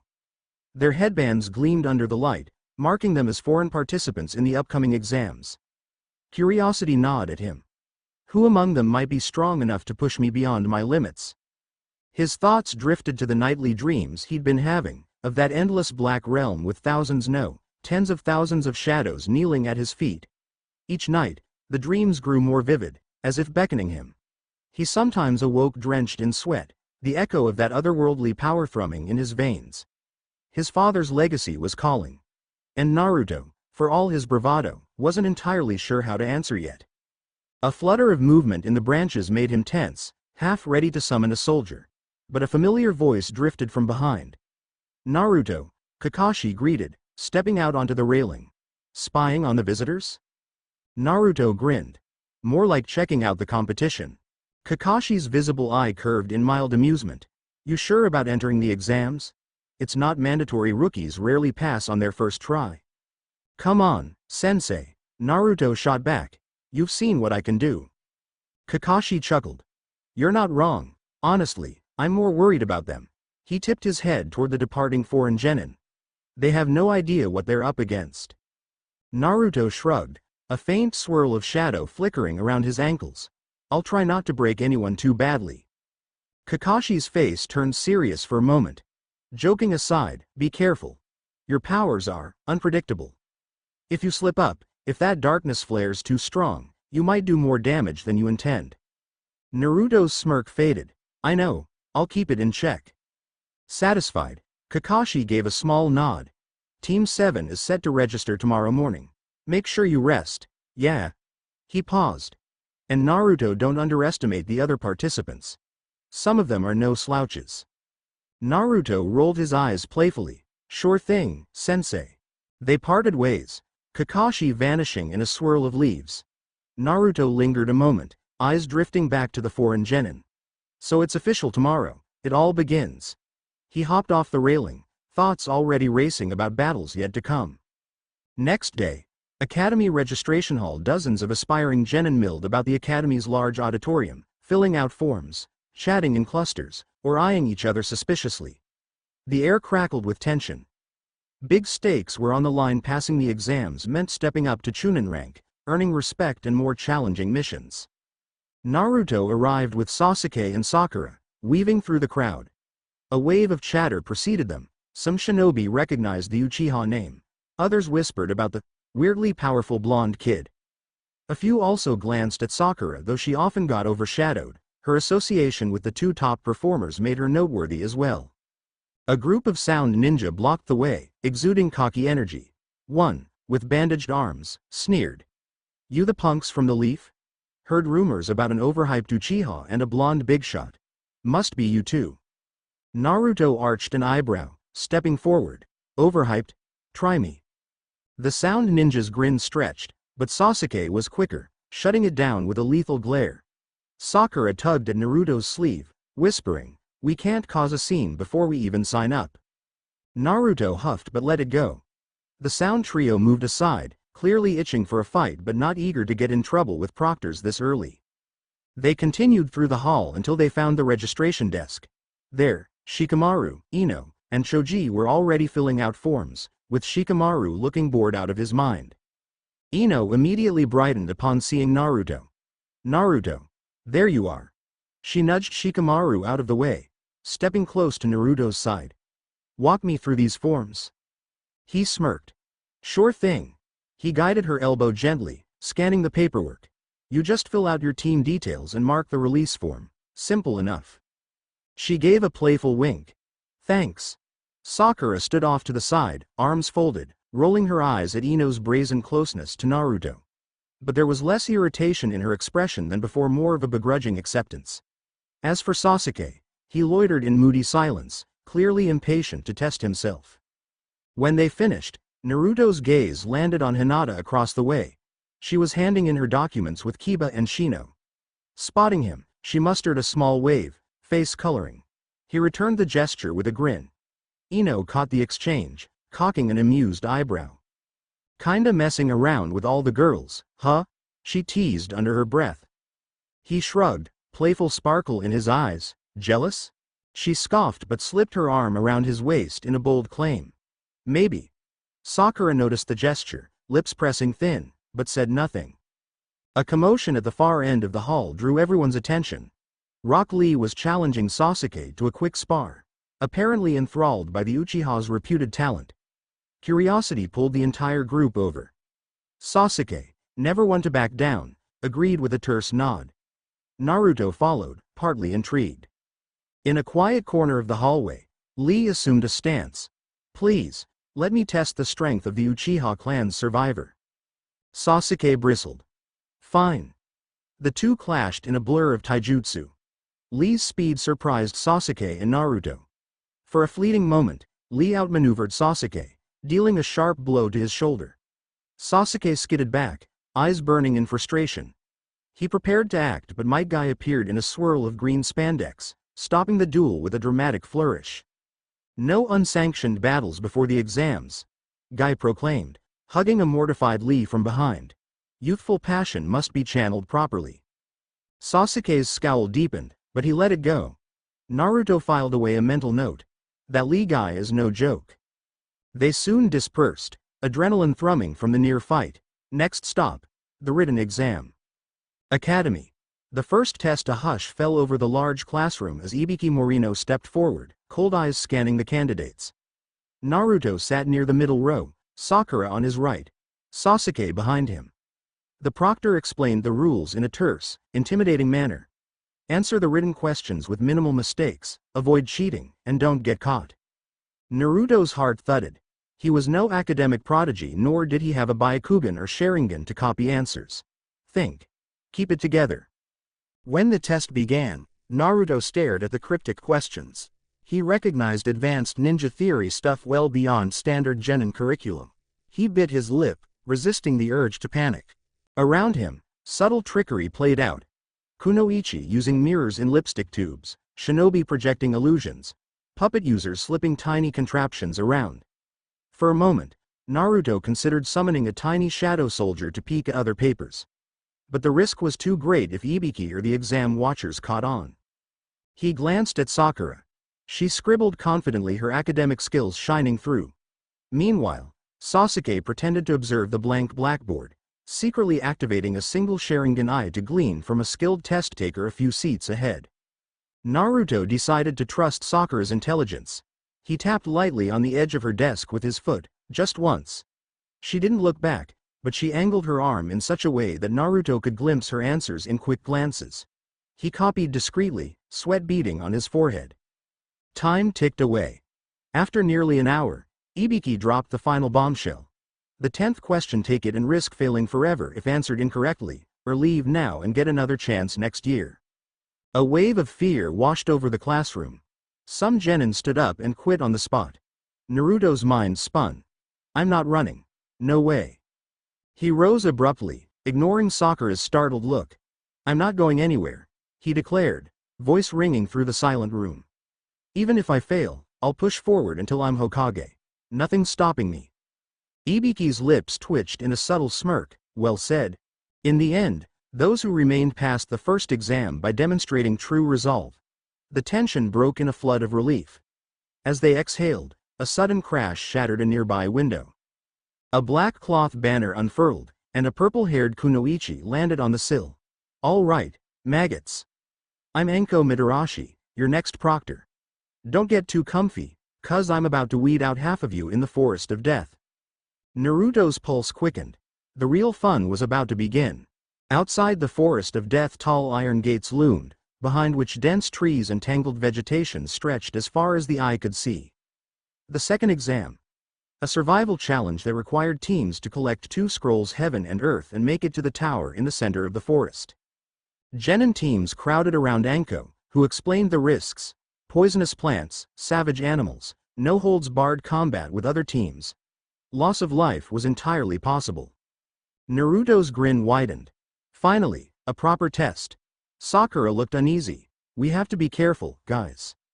Sasuke surveyed the crowd, searching for potential threats. We'll handle it. They signed the waivers and received a sealed scroll.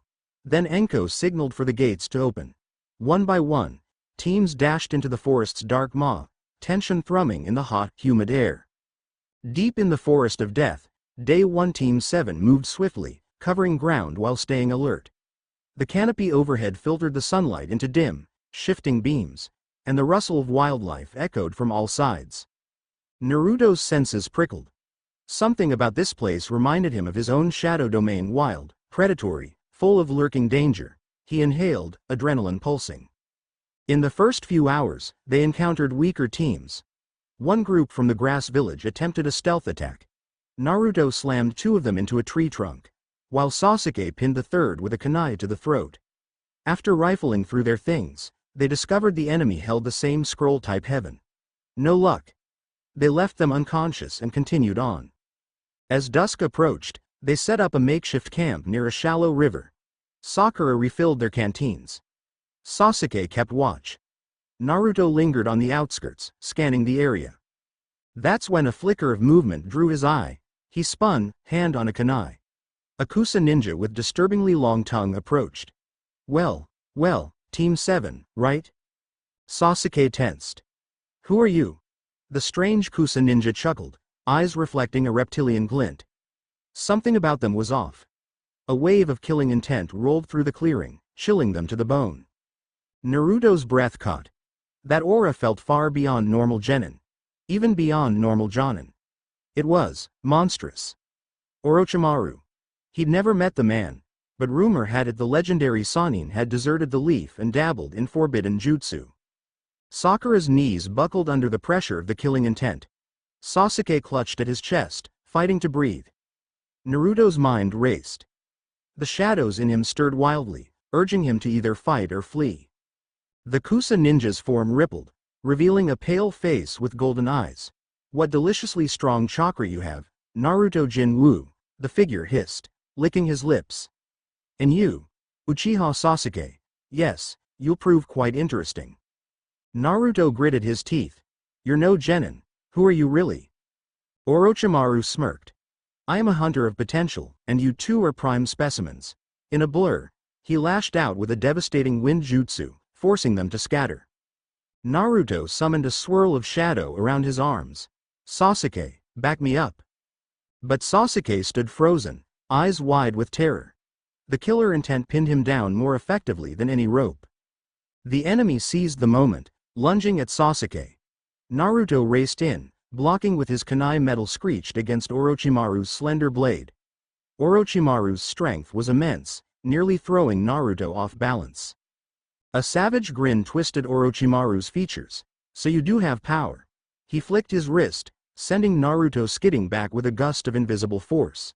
Show me more. Pain flared in Naruto's chest. He coughed, tasting copper. This is bad. The difference in levels was staggering. Yet he refused to give in. With a sharp exhale, he poured chakra into the ground, summoning 3 shadow soldiers. Their purple eyes glowed in the fading light. Orochimaru's own eyes widened for an instant. Summons? No, something else. He tilted his head. Interesting. The soldiers lunged, swords of darkness slashing. Orochimaru moved with fluid grace, dodging or parrying each blow as though it was child's play. He seemed fascinated rather than afraid. Meanwhile, Sakura tried shaking Sasuke out of his stupor. Sasuke. Snap out of it, Naruto's getting killed. Finally, Sasuke's trembling eased. He activated his Sharingan, stepping forward with teeth bared. Get away from me. He hurled a barrage of shuriken, each glowing with lightning-charged chakra. Orochimaru hissed, forced to sidestep. Naruto pressed the advantage, commanding his soldiers to flank. They hammered Orochimaru from multiple angles. For a moment, the tide seemed to turn until Orochimaru exhaled a vile wave of killing intent again. Both Naruto and Sasuke staggered. In that sliver of weakness, Orochimaru's neck stretched unnaturally, fangs sinking into Sasuke's shoulder. Sasuke let out a choked scream, knees buckling as Orochimaru delivered the curse mark. Sasuke. Sakura cried. Naruto with a fist coated in swirling shadow. He struck Orochimaru squarely in the chest, sending him flying back. The pale man landed lightly on a tree branch, chuckling despite the impact. I'll let you children live, for now, Orochimaru purred, gaze flicking between Naruto and Sasuke. Such untapped potential. Soon, I'll see which of you is truly worthy. And then he was gone, dissolving into the forest gloom. Naruto collapsed to his knees, shadows still swirling protectively around him. Adrenaline spiked, but fear coiled in his gut. He scrambled to Sasuke, who lay unconscious, marked with a strange black seal that crawled across his skin like veins of ink. Sakura shook, tears in her eyes. What do we do? Naruto grit his teeth, lifting Sasuke's limp form. We find shelter. We hold out. There's no way I'm letting that snake freak beat us. She nodded numbly. They fled deeper into the forest, searching for a safe spot to ride out the night. Temporary hideout. Late night Sasuke thrashed in feverish agony, the curse mark pulsing. Sakura did her best to cool him, pressing damp cloths to his forehead. Naruto stood guard, scanning the shadows with grim alertness. His own injuries throbbed, bruises forming under his shirt. But the deeper ache was in his pride. Orochimaru had toyed with them, barely breaking a sweat. He saw my shadows, and he wasn't even scared. His hands clenched into fists. A swirl of darkness momentarily flickered at his feet, an echo of rage. He had no illusions about being invincible. He knew there were monsters in the world. But it stung to be reminded so brutally. I won't let that stop me, he vowed silently. I'll surpass that snake. I'll surpass anyone who threatens me or my team. A low moan from Sasuke broke his focus. The Uchiha opened his eyes, red with renewed Sharingan, panting. Where is he? Sasuke croaked. I'll kill him. Sakura breathed relief. You're awake. Naruto exhaled, tension easing. We're safe for now. That guy's gone. Sasuke grimaced, pressing a hand to his cursed shoulder. The seal still glowed faintly. Something's inside me. Naruto knelt beside him. We'll figure it out. Just hang in there. In the hush that followed, Sasuke's eyes slid shut again, exhaustion claiming him. Forest of Death. Day 2. They resumed the test with grim determination, Sasuke bandaged and pale. The curse mark still flared with pain if he pushed his chakra too hard, so Naruto and Sakura took on most of the heavy lifting. Their priority: get the Earth Scroll and reach the tower before time ran out. Along the way, they encountered more hostile teams. One from the rain attacked, believing them weakened by rumors of an encounter with Orochimaru. Naruto dealt with them swiftly, summoning shadow soldiers that tore through the raindrop vest shinobi like phantoms. Sasuke watched from the sidelines, frustration etched on his face. He hated relying on Naruto. But his body rebelled each time he tried tapping into his normal reserves. Sakura guarded Sasuke protectively, showing surprising resolve. Each time an enemy approached, she'd fling volleys of kunai, determined not to let her teammates down. Naruto was starting to see a new side of her. Less starry-eyed fangirl, more driven kunoichi. In the midst of these skirmishes, Naruto's power caused quiet ripples in the forest. A few cunning teams observed from afar, unnerved by the sight of swirling black knights under his command. Whispered gossip spread. That Leaf Genin can summon an army of shadows. Some chose to avoid confrontation. Others plotted how to steal Naruto's scroll in a surprise ambush. None succeeded. By the end of the second day, Team 7 had collected multiple scrolls. But they still lacked the one they needed: an Earth Scroll to pair with their Heaven Scroll. Encounter with Team Dosu. Late afternoon. Naruto scouted ahead, senses stretched. Sasuke limped behind, ignoring the throbbing in his shoulder, while Sakura supported him. Then, in a heartbeat, a strange melody cut through the air like a vibrating hum that unsettled Naruto's balance. A trio of sound ninja emerged. The bandaged one from earlier smirked. Remember me, Dosu? He tapped a metal device on his arm. I want to see if that freakish power of yours stands up to our sound-based jutsu. Naruto narrowed his eyes, readying a shadow summon. Sakura tensed, stepping protectively in front of Sasuke. Dosu and his allies Zaku and Kin struck quickly, unleashing sonic blasts that distorted the air. Naruto's ears rang. The vibrations nearly knocked him to his knees. He gritted his teeth, forcing chakra to stabilize his equilibrium. Sakura flung kunai at Zaku, who responded with pressurized air bullets from contraptions on his arms, shattering the projectiles mid-flight. Naruto realized these weren't ordinary genin. Either Orochimaru must have empowered them or taught them advanced techniques. Sasuke. Sakura pleaded. Can you fight? Sasuke clenched his fists. The curse mark surged, black lines crawling up his neck. Pain twisted his features. I can't hold it back. His breath came in ragged gasps as the seal flared, threatening to overwhelm him with malevolent chakra. Naruto cursed under his breath. We have to end this fast. He formed a seal, summoning 4 shadow soldiers at once. The action sent a jolt of strain through his body. He wasn't used to summoning so many simultaneously, but he pressed on. Dosu's eyes widened. That's more than before. The soldiers rushed them in a wave of dark blades. Zaku and Kin scrambled, launching their sonic and air attacks. The forest echoed with shrill screeches and bursts of wind. 2 soldiers evaporated under the assault, but the remaining 2 cornered Kin, forcing her to drop her weapon. Sakura dashed in, knocking her out with a solid punch. Meanwhile, Dosu sidestepped the soldiers, channeling sound waves straight at Naruto. A deafening roar flooded Naruto's senses, disorienting him. He nearly vomited from vertigo, falling to one knee. In that vulnerable moment, Dosu lunged, aiming a finishing blow at Naruto's temple only to be intercepted by a sudden surge of dark aura. Sasuke appeared, curse mark pulsing, expression twisted with fury. He grabbed Dosu's wrist, crushing it with a savage yank.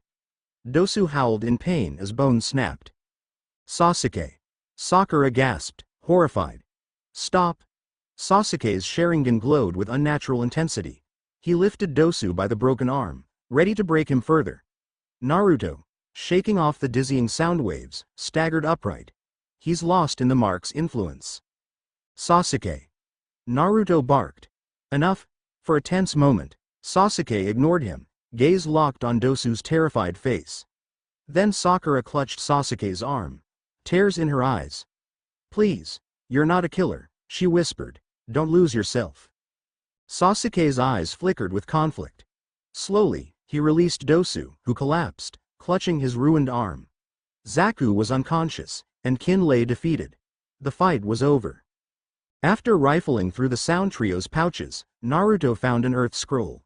He sighed in relief, ignoring the pained moans of their enemies. We have what we need. Let's go. Sasuke's breathing ragged, he collapsed to one knee, the black markings receding. Sakura hovered anxiously. Naruto helped him up, carefully avoiding the question of whether Sasuke had nearly killed someone just now. They vanished into the forest depths, scrolls in hand. Reaching the tower, final day of the second exam, Team 7 arrived at the central tower battered, bruised, but victorious. They'd avoided further confrontations by traveling mostly at night, using Naruto's soldiers to scout and spook potential ambushers. By dawn of the 5th day, they slipped through the large wooden doors, relief washing over them. Inside, multiple teams had already gathered. Some looked confident, others exhausted or injured. Naruto spotted the Sand siblings, Gaara, Temari, and Kankuro. Gaara's blank stare unsettled him, reminding him of his own darker side. He's dangerous, that's for sure. Anko and a few proctors organized the surviving teams, leading them to a spacious hall. A large portrait of the first and second Hokage hung near the far wall, silent witnesses to the new generation. Hayate Gecko, the next proctor, coughed and explained there would be preliminary matches before the final stage. Too many teams had passed, so they needed to narrow down the field. An electronic board lit up with names. The first match was announced: Sasuke Uchiha vs Yoroi Ikado. Sasuke grimaced, hand drifting to the curse mark under his collar. Naruto patted his shoulder. You got this. Sasuke nodded, descending the steps into the arena. Preliminaries. Sasuke's fight. Naruto and Sakura watched from the balcony, tension high. Kakashi joined them, brow furrowed. I'll intervene if the mark goes out of control, he murmured. Down below, Sasuke faced Yoroi, who boasted a chakra absorption technique. Early in the match, Yoroi grabbed Sasuke's wrist, sapping his strength. Sasuke winced, dropping to one knee. The mark threatened to surge again, black lines crawling up his neck. Naruto's heart pounded. Don't lose yourself. With a fierce roar, Sasuke forced the curse mark back. He unleashed a new move he'd gleaned from copying Lee's taijutsu. The lion combo. Rapid strikes battered Yoroi, ending with a powerful kick that slammed him into the stone floor. Yoroi lay unconscious. Sasuke swayed, but he stood victorious. The proctors declared him the winner, and Kakashi promptly whisked him away for containment of the mark. Further matches. Naruto watches. Naruto observed the string of battles. Shino vs Zaku, which ended with Shino's bugs clogging Zaku's air tubes. Sakura vs Ino, a clash of close friends that ended in a double knockout. Hinata vs Neji, a heartbreaking match where Neji relentlessly battered Hinata. She fought bravely, but his superior Byakugan mastery overwhelmed her, leaving her collapsed in a pool of her own blood. Naruto clenched the railing, anger boiling as he watched Neji's cold indifference. He wanted to leap down and stop the fight, but the proctors intervened. After they carried Hinata away, Naruto's gaze locked on Neji. He silently vowed, "I'll pay you back for that." Gaara's match against Rock Lee proved explosive. Lee's incredible speed and the unveiling of the hidden lotus nearly turned the tide, but Gaara's sand was merciless, crushing Lee's arm and leg. The medics rushed in. A hush fell over the spectators. Everyone realized these weren't child's games anymore. Real injuries, real danger. Finally, the board flashed. Naruto Jin-Woo vs Kiba Inuzuka. Naruto felt a mix of relief and apprehension. Kiba was a friend, or at least a friendly rival, but now they had to fight. He leapt down into the arena, grin resolute. Kiba smirked. "Ready to get your butt kicked, Naruto?" Naruto cracked his knuckles, shadows flickering around his feet. "I'll try not to bruise you too badly." Naruto vs Kiba. Hayate coughed. "Begin." Kiba wasted no time, forming the four legs technique with Akamaru. He lunged, blindingly fast, claws extended. Naruto sidestepped, unleashing a quick palm strike that Kiba ducked. Akamaru leapt over Kiba's back, aiming for Naruto's face. Naruto's reflexes flared, snapping a punch midair that clipped Akamaru's flank. The dog yelped but landed on all fours, snarling. Kiba circled, smirking. Not bad. In the stands, Ino called out, "Go, Naruto." Hinata, bandaged from her match, watched nervously. The rest of the rookies looked on with bated breath. Kiba made a seal, fang over fang. He and Akamaru spun like twin drills, ripping toward Naruto. The high-pitched whir hammered Naruto's eardrums. He dashed away, but the swirling attacks pursued him in tandem. Time to show a little more, Naruto thought. He slid to a stop, crouching as a shadow soldier formed by his side, only one, to avoid shocking the arena. The soldier intercepted one swirling fang, while Naruto pivoted to meet the other with a Rasengan, an incomplete swirl of chakra that glowed in his palm. Rasengan. He slammed it against Kiba's spinning form, partially dispersing the jutsu and sending Kiba tumbling across the floor, dazed. The soldier fended off Akamaru with a slash of shadowy blade, leaving the dog whimpering and returning to normal shape. Kiba struggled to his feet, panting. What the hell was that? Naruto lowered his arm, letting the partial Rasengan fizzle. He was still perfecting it, but it was enough to pack a punch. "Sorry, Kiba. You asked for it." The proctor checked Kiba, who wobbled, and declared him unable to continue. Winner: Naruto Jin-Woo. A mix of cheers and murmurs spread through the spectators. Some recognized the Rasengan as the fourth Hokage's technique. Others whispered about the shadow soldier. Naruto walked over, offering Kiba a hand. "You good?" Kiba took it grudgingly. "You're too damn strong, man." Naruto just grinned. "Thanks." End of the preliminaries. With all matches complete, the finalists stood in a line before the assembled Jonin and the Hokage. The winners included Naruto, Sasuke, Neji, Gaara, Shino, Kankuro, Temari, and one or two others. They drew lots to determine their opponents in the finals, which would occur in a month's time. Naruto's match was set against Neji, to his satisfaction. Perfect. He shot the Hyuga prodigy a challenging glare. Neji merely looked away, confident in his Byakugan and clan techniques.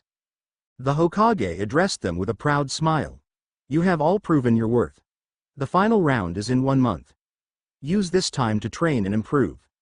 Show us the future of the shinobi world." As the crowds dispersed, Naruto found himself surrounded by well-wishers and a few admirers.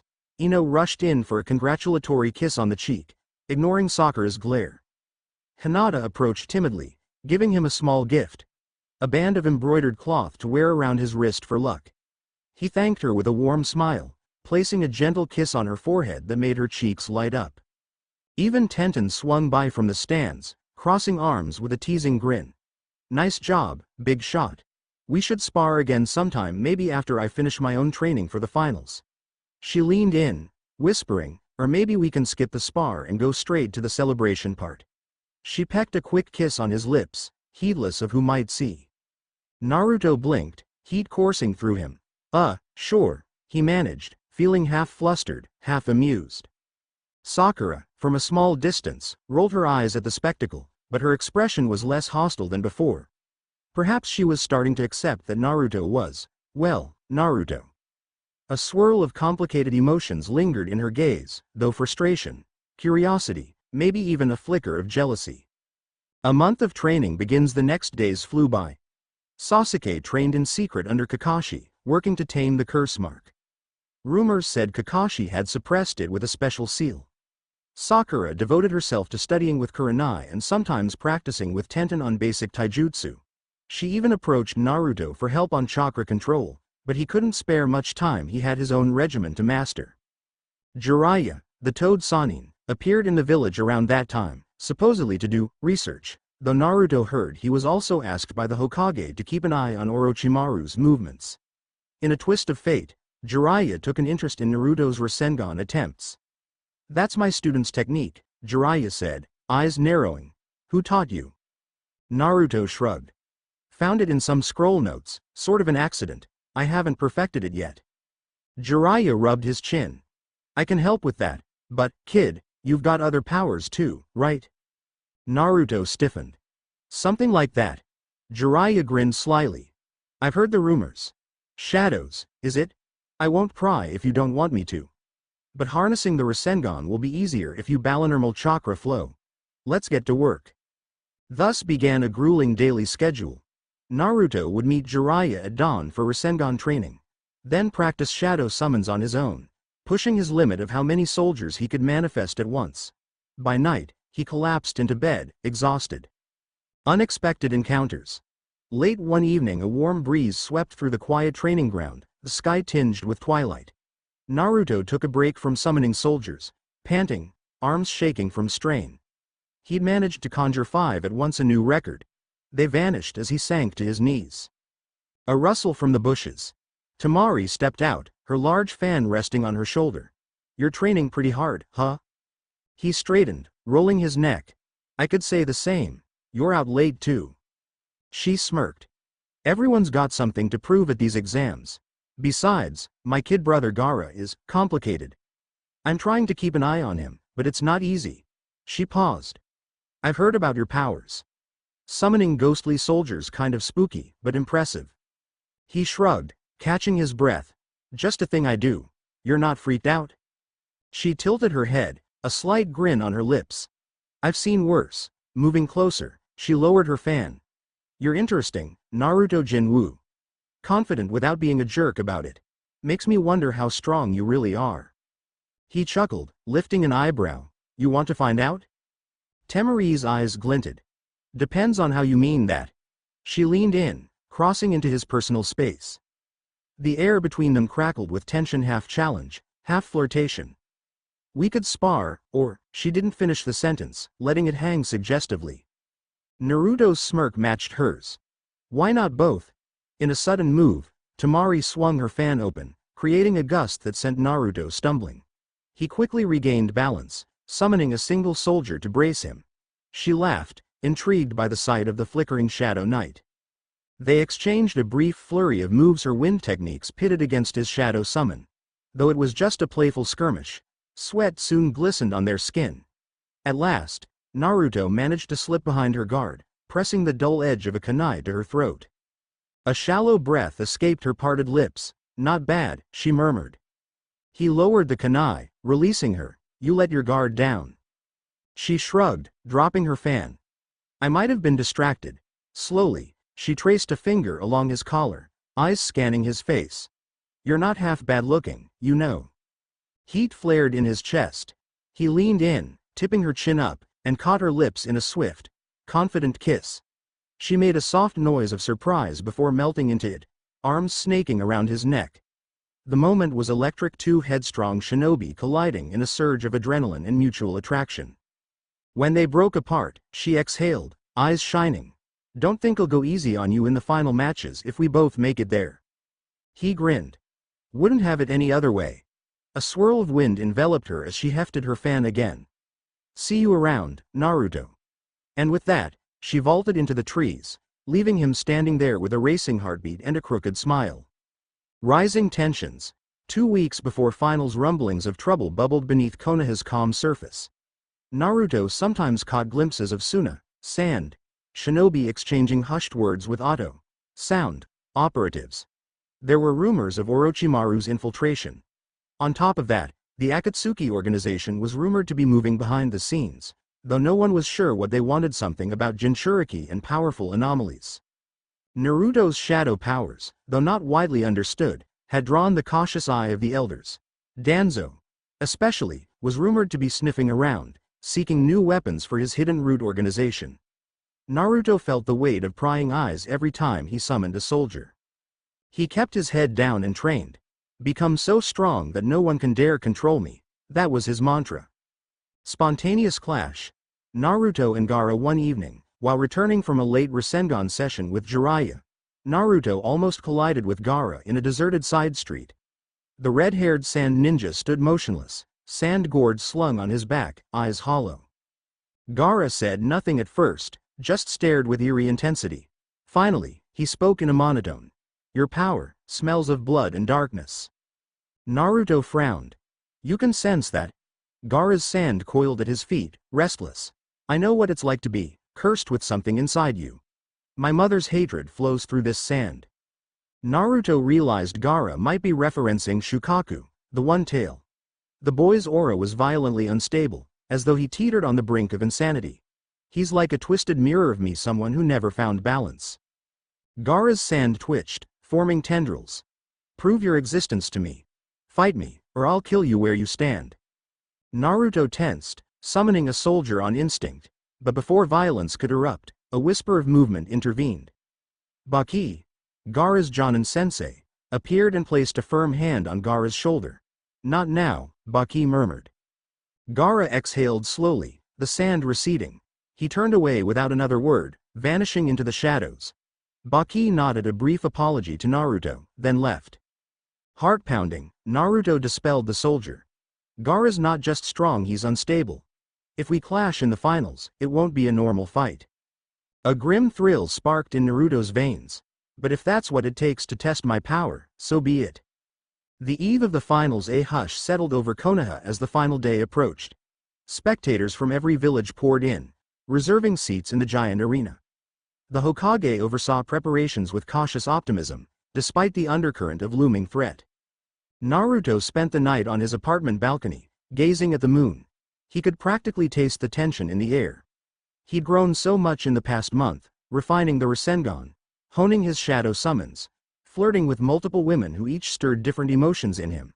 Yet he still felt the edges of something bigger, an impending clash that transcended the usual scope of a Chunin exam. The door slid open. Ino stepped out, barefoot on the wooden boards, wearing a loose robe. She'd popped by earlier to wish him luck and ended up staying to keep him company. She sidled next to him, brushing her arm against his. Nervous? She asked quietly. He hesitated. More, excited. But yeah, a bit. Things feel dangerous. She nodded, expression turning soft. You'll come out on top. You always do. She leaned in, pressing a light kiss to his jaw. There's something about you, Naruto, like you were born to do crazy things. It's kinda scary but also kind of hot. He snorted, arms sliding around her waist. Glad you think so. Her eyes glinted mischievously. I can think of ways to help you relax, and she pulled him down into a deeper kiss. He let the tension slip away for a moment, losing himself in the warmth of her lips, her touch. A faint swirl of shadow curled around them, an echo of the excitement roiling in Naruto's gut. This was his life. Part emotional whirlwind, part unstoppable drive to surpass every obstacle. At length, they parted, breathing softly in the moonlight. Ino giggled, resting her forehead against his. Knock 'em dead tomorrow. Okay. I'll be cheering for you. He nodded, eyes alive with determination. Count on it. Meanwhile, a dark conspiracy beyond the walls of Konoha, in a hidden chamber lit by torches, Orochimaru stood in conversation with a masked figure. Tension crackled like static in the stale air. "Your plan is in place?" the masked figure asked, voice echoing unnaturally. Orochimaru's lips curled. "Yes. The invasion will begin at the finals. The Leaf will be caught off guard." The masked figure nodded. "Make sure you capture the Uchiha boy, and Jin-Woo child." Orochimaru's eyes gleamed with sadistic excitement. "He intrigues me. I sense a power deeper than the 9 tails. Perhaps I'll sample him as well." They exchanged a hush of dark laughter. Outside, the moon loomed pale and foreboding, heralding the calamities soon to come. And far away, another group watched from the shadows the Akatsuki. 2 cloaked figures with red clouds lingered, silent observers. One had eyes swirling with the Rinnegan, the other a swirling orange mask. They mentioned no names, but their interest in Naruto Jin-Woo was growing by the day.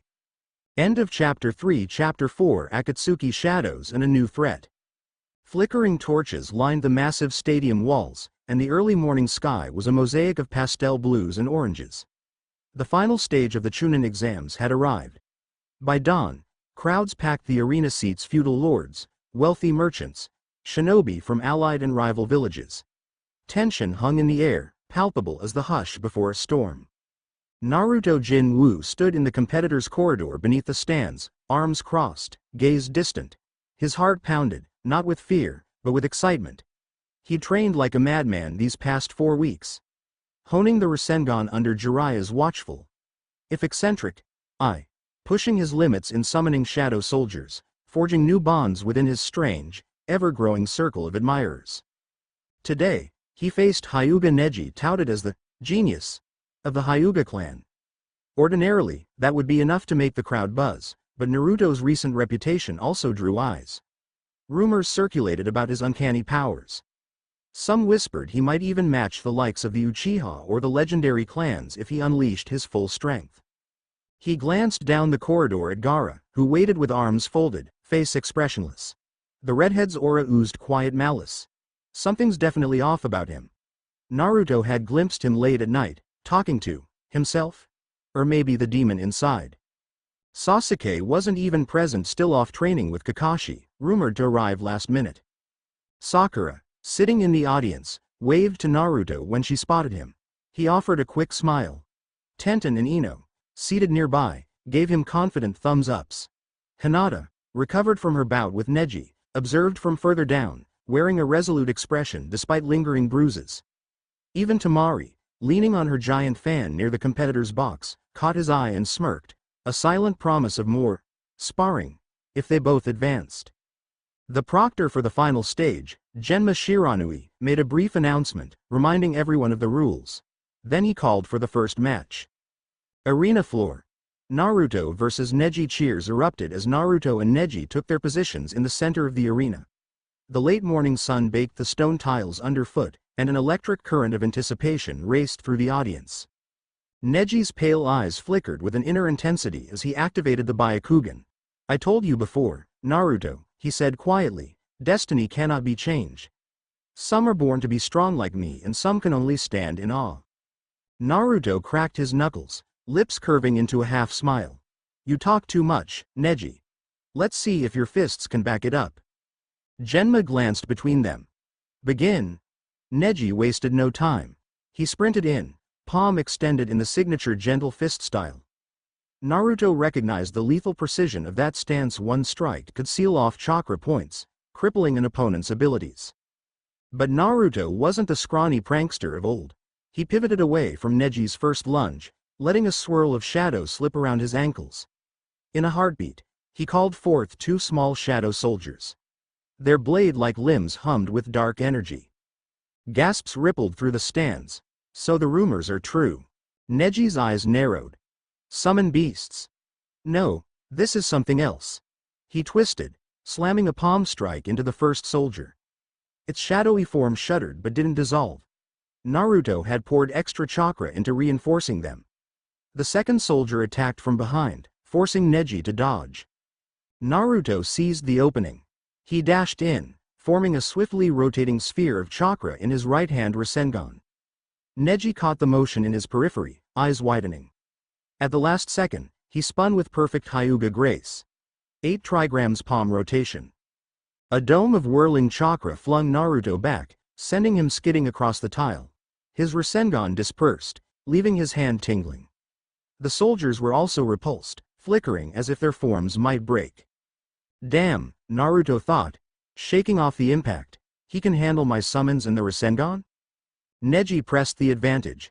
He launched into a series of palm strikes aimed at Naruto's torso. Naruto managed to block a few, but one slipped past his guard, striking a vital chakra node. Pain lanced through Naruto, making him stumble. He gritted his teeth, summoning a fresh surge of shadows around his arms. In the stands, Tenten leaned forward. Neji's not going to make it easy, she murmured. Beside her, Ino clenched her fists. Come on, Naruto. Fight back.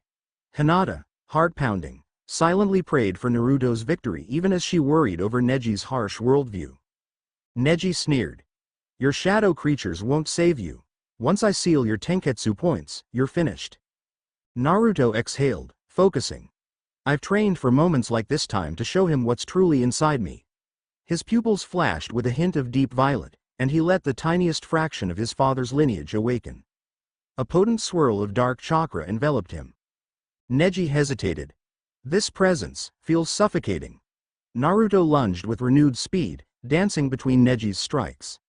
The crowd gasped as Naruto's movement blurred. He hammered a kick into Neji's ribs, sending him reeling. As Neji tried to regain balance, Naruto followed with a thunderous punch, overshadowed by a swirl of black aura.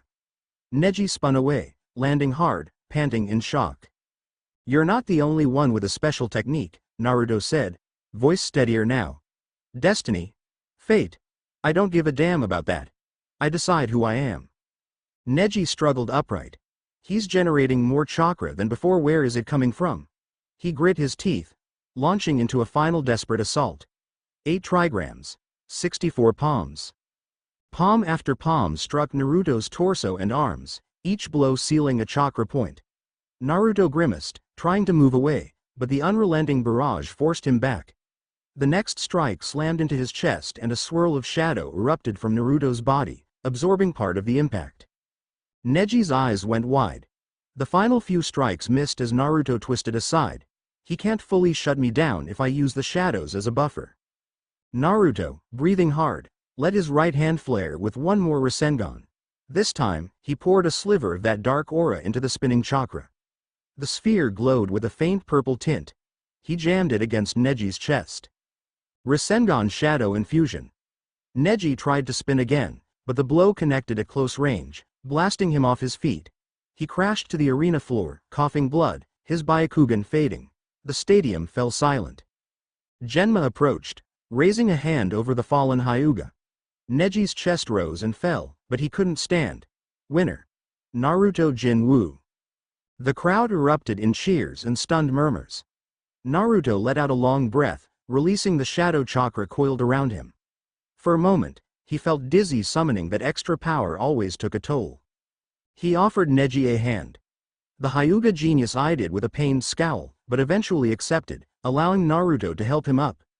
Why, can't fate? Neji's voice cracked, confusion clouding his gaze. Naruto mustered a tired smile, because sometimes, you just have to punch fate in the face. Neji said nothing, but the faintest flicker of respect gleamed in his eyes. Medics rushed in, taking him away to the infirmary. Naruto raised an arm to acknowledge the crowd, then headed back to the competitor box, ignore legs. Up in the stands, he caught the proud grin on Ino's face, the relieved smile on Hinata's, and Tenten's triumphant fist pump. Even Sakura looked impressed.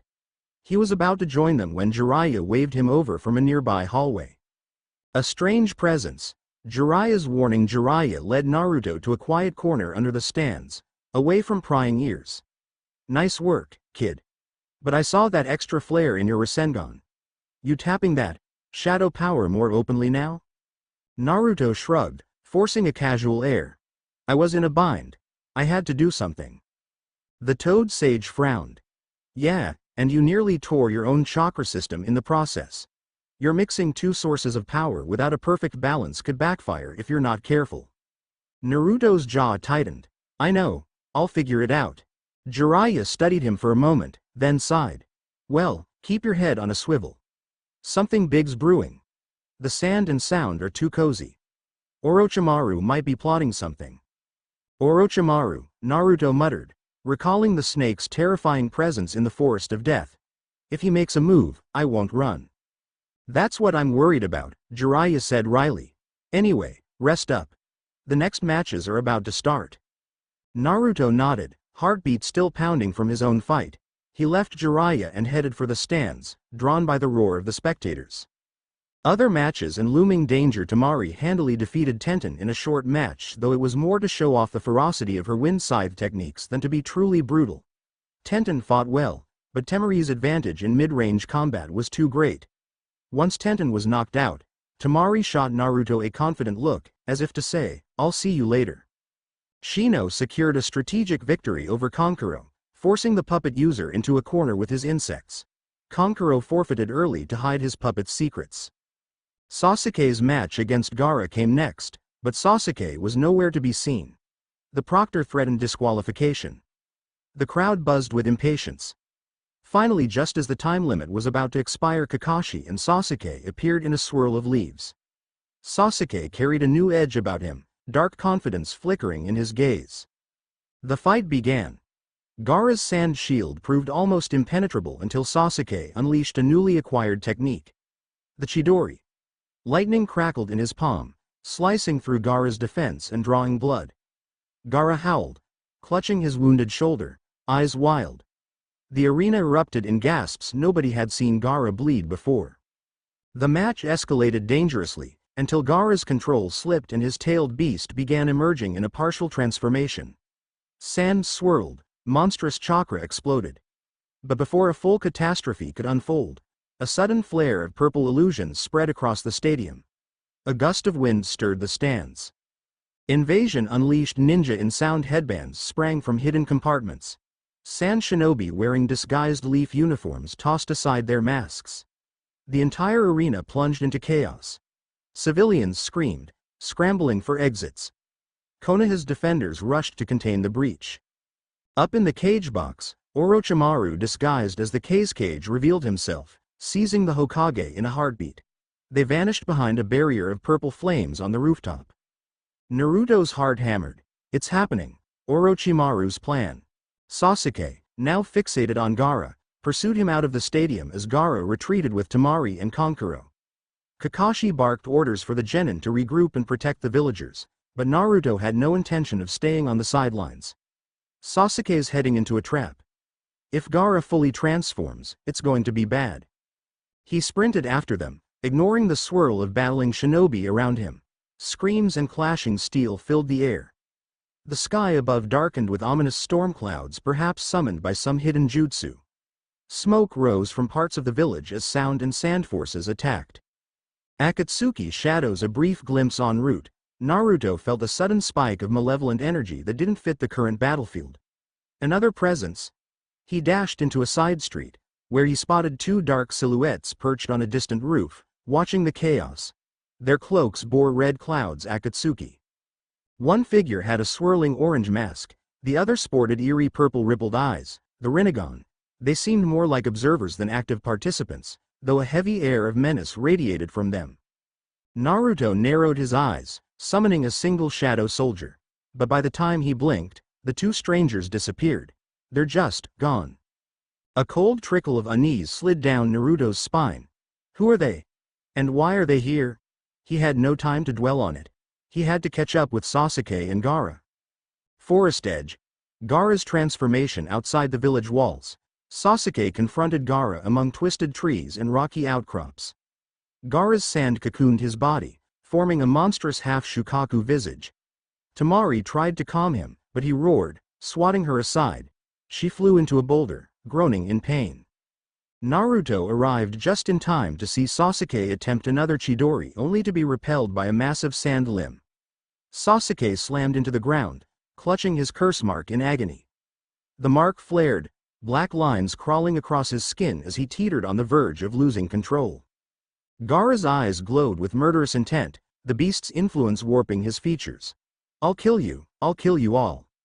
Naruto rushed forward, summoning 2 soldiers to shield Sasuke. "Sasuke, you all right?" Sasuke panted, fury in his gaze. "He's too strong, I can't." Naruto set his jaw.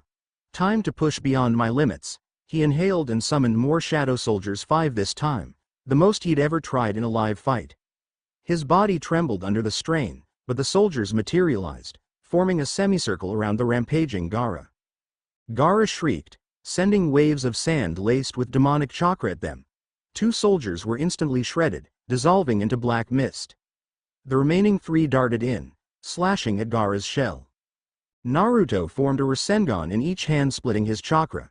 It was reckless, but maybe a double Rasengan could crack that sand armor. He charged, leaping at Gaara's giant form. Rasengan barrage.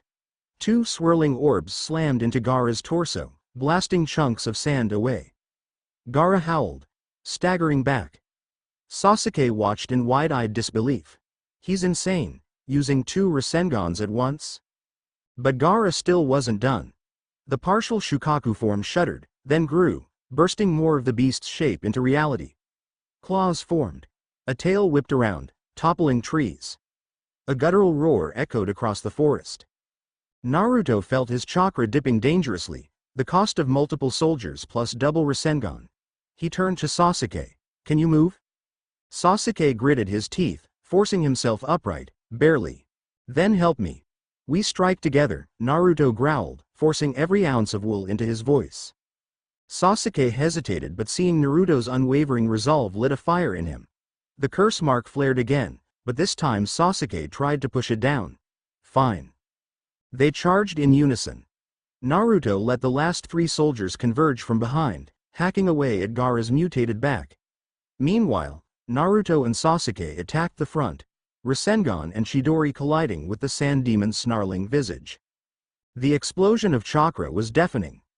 Gaara bellowed, forced into an incomplete transformation, half his monstrous body cracking.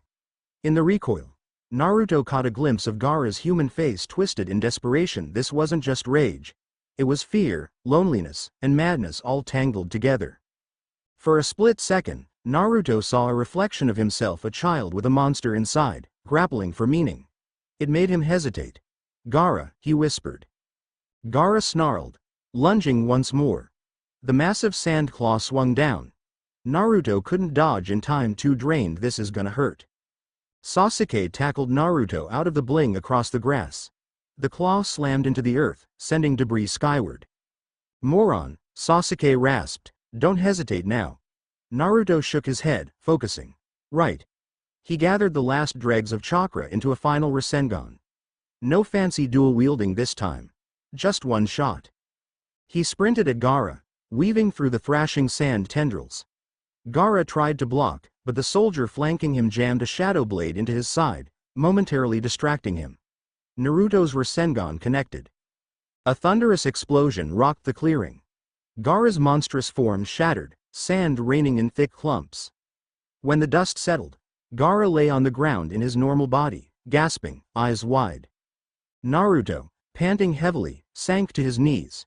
He'd used nearly every ounce of chakra he had. Sasuke stood behind him, battered but alive. The final soldier evaporated into a swirl of inky darkness. Gaara stared at Naruto, confusion and a flicker of recognition in his gaze. "Why, do you fight so hard, for people?" Naruto swallowed. "Because I was alone too. But I found people who care about me. I protect them, that's what makes me strong." Gaara's eyes glistened. His sand lost its murderous edge, slipping away quietly. Temari and Kankuro, both shaken, approached cautiously, dragging Gaara back. They wordlessly retreated into the trees, leaving Naruto and Sasuke behind. Aftermath of the invasion back in the village, the fighting raged, but thanks to the efforts of the Leaf's defenders, the sand and sound were eventually pushed back. Orochimaru's barrier cracked. Word spread that the third Hokage had engaged him in a life-or-death battle, employing the Reaper Death Seal. By the time Naruto and Sasuke limped back inside Konoha's walls, the dust had settled. They found the Hokage's body on the roof of the arena, surrounded by tearful Jonin and Anbu. Orochimaru had fled, badly injured, leaving the old man mortally wounded. The sorrowful hush cut deeper than any blade. Naruto's stomach twisted. The Hokage was the one who'd welcomed him into the village as a child, who'd watched over him when no one else would. And now he's gone. Sasuke's fists trembled. Anger, grief, frustration all warred on his face. Others Ino, Sakura, Tenten, Hinata stood nearby, eyes rimmed with tears.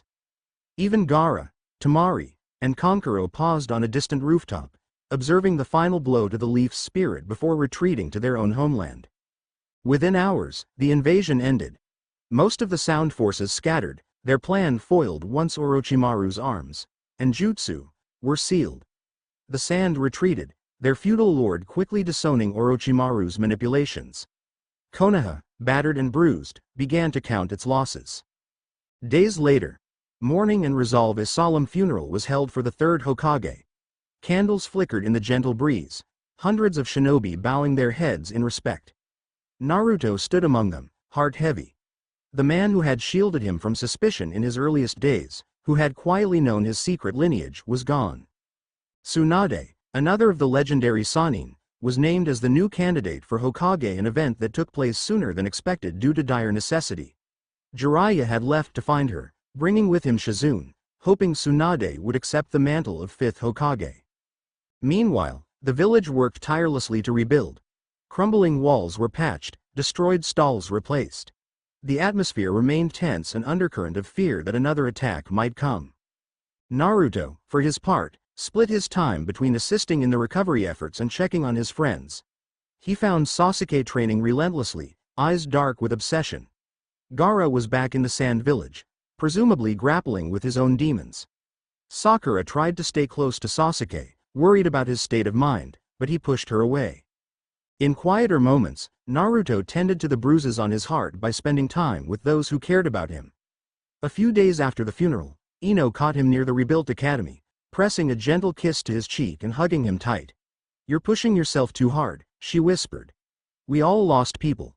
Let's lean on each other." He closed his eyes, letting her warmth ease some of his sorrow. Hinata brought him homemade lunches, shyly checking his wounds. Tenten offered sparring to distract him from grief, punctuated by teasing kisses when he least expected them. Temari, still in the village for diplomatic reasons, found him once near the training grounds and shared a quiet moment of mutual respect. They spoke of how the invasion changed everything, how illusions about easy alliances were shattered. Through it all, Naruto felt the weight of his father's legacy stirring within him. "If Dad was here, if Mom was here, they'd tell me to protect the things I love at all costs." That knowledge both comforted and haunted him. A new threat. Strange gates appear as the village settled into a weary peace. Unsettling reports trickled in. Shinobi from the border patrol discovered bizarre dimensional rifts, gates opening sporadically near remote outposts. These gates emanated waves of energy foreign to normal chakra. The creatures emerging from them were twisted and feral, unlike any known summons or tailed beasts. Team 7, minus Kakashi, still recovering from the ordeal with Orochimaru, was summoned by the village council for a briefing. Sasuke leaned against a wall, arms crossed, face shadowed by his bangs. Sakura stood upright, tension in her shoulders. Naruto, with a few bruises still visible, listened intently. One of the council elders cleared his throat. "We're short on manpower. Many Jonin are either on missions or injured. We need capable genin teams to investigate these anomalies. Ordinarily, this might be a higher rank assignment, but circumstances are dire." Sasuke snorted. "So you want us to handle it?" The elder fixed him with a stern gaze. "You survived Orochimaru's invasion and the Suna conflict. You're hardly ordinary genin. Besides, Naruto has a unique skill set that might prove invaluable. Intelligence suggests these monsters respond oddly to shadow techniques." Sakura glanced at Naruto. They must mean his father's power. She still didn't fully understand it, but she'd seen how those soldiers tore through enemies. Naruto simply nodded. "All right. We'll do it. But if these gates are as dangerous as they sound, we'll need backup." A brief hesitation passed among the elders. "We can spare a few teams, but we want you to lead the reconnaissance. Your powers could be crucial." Naruto swallowed the unease rising in his throat. More eyes on me, more suspicion. But he couldn't turn away. Understood. Investigating the gate, outskirts of Fire Country. Within days, Team 7, accompanied by Tenten and Shikamaru, who were assigned as additional support, traveled to a remote area near the Fire Country's border. A swirling distortion hovered in the air above a rocky clearing like a tear in reality. Weird flickers of violet light crackled at its edges. Sasuke eyed it warily.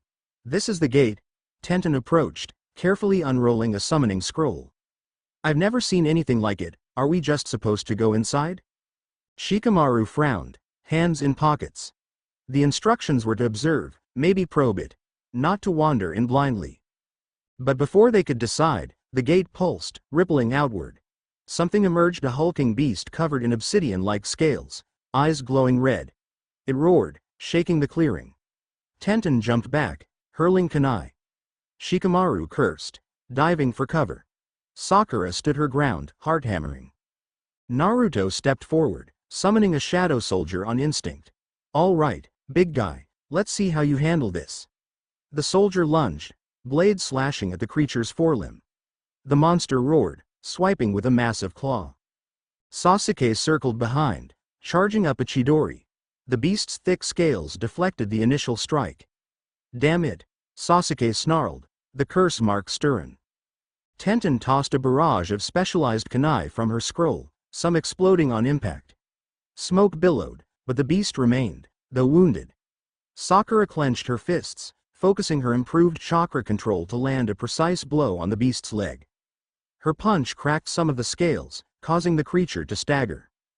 "Teamwork," Naruto yelled, forming a Rasengan.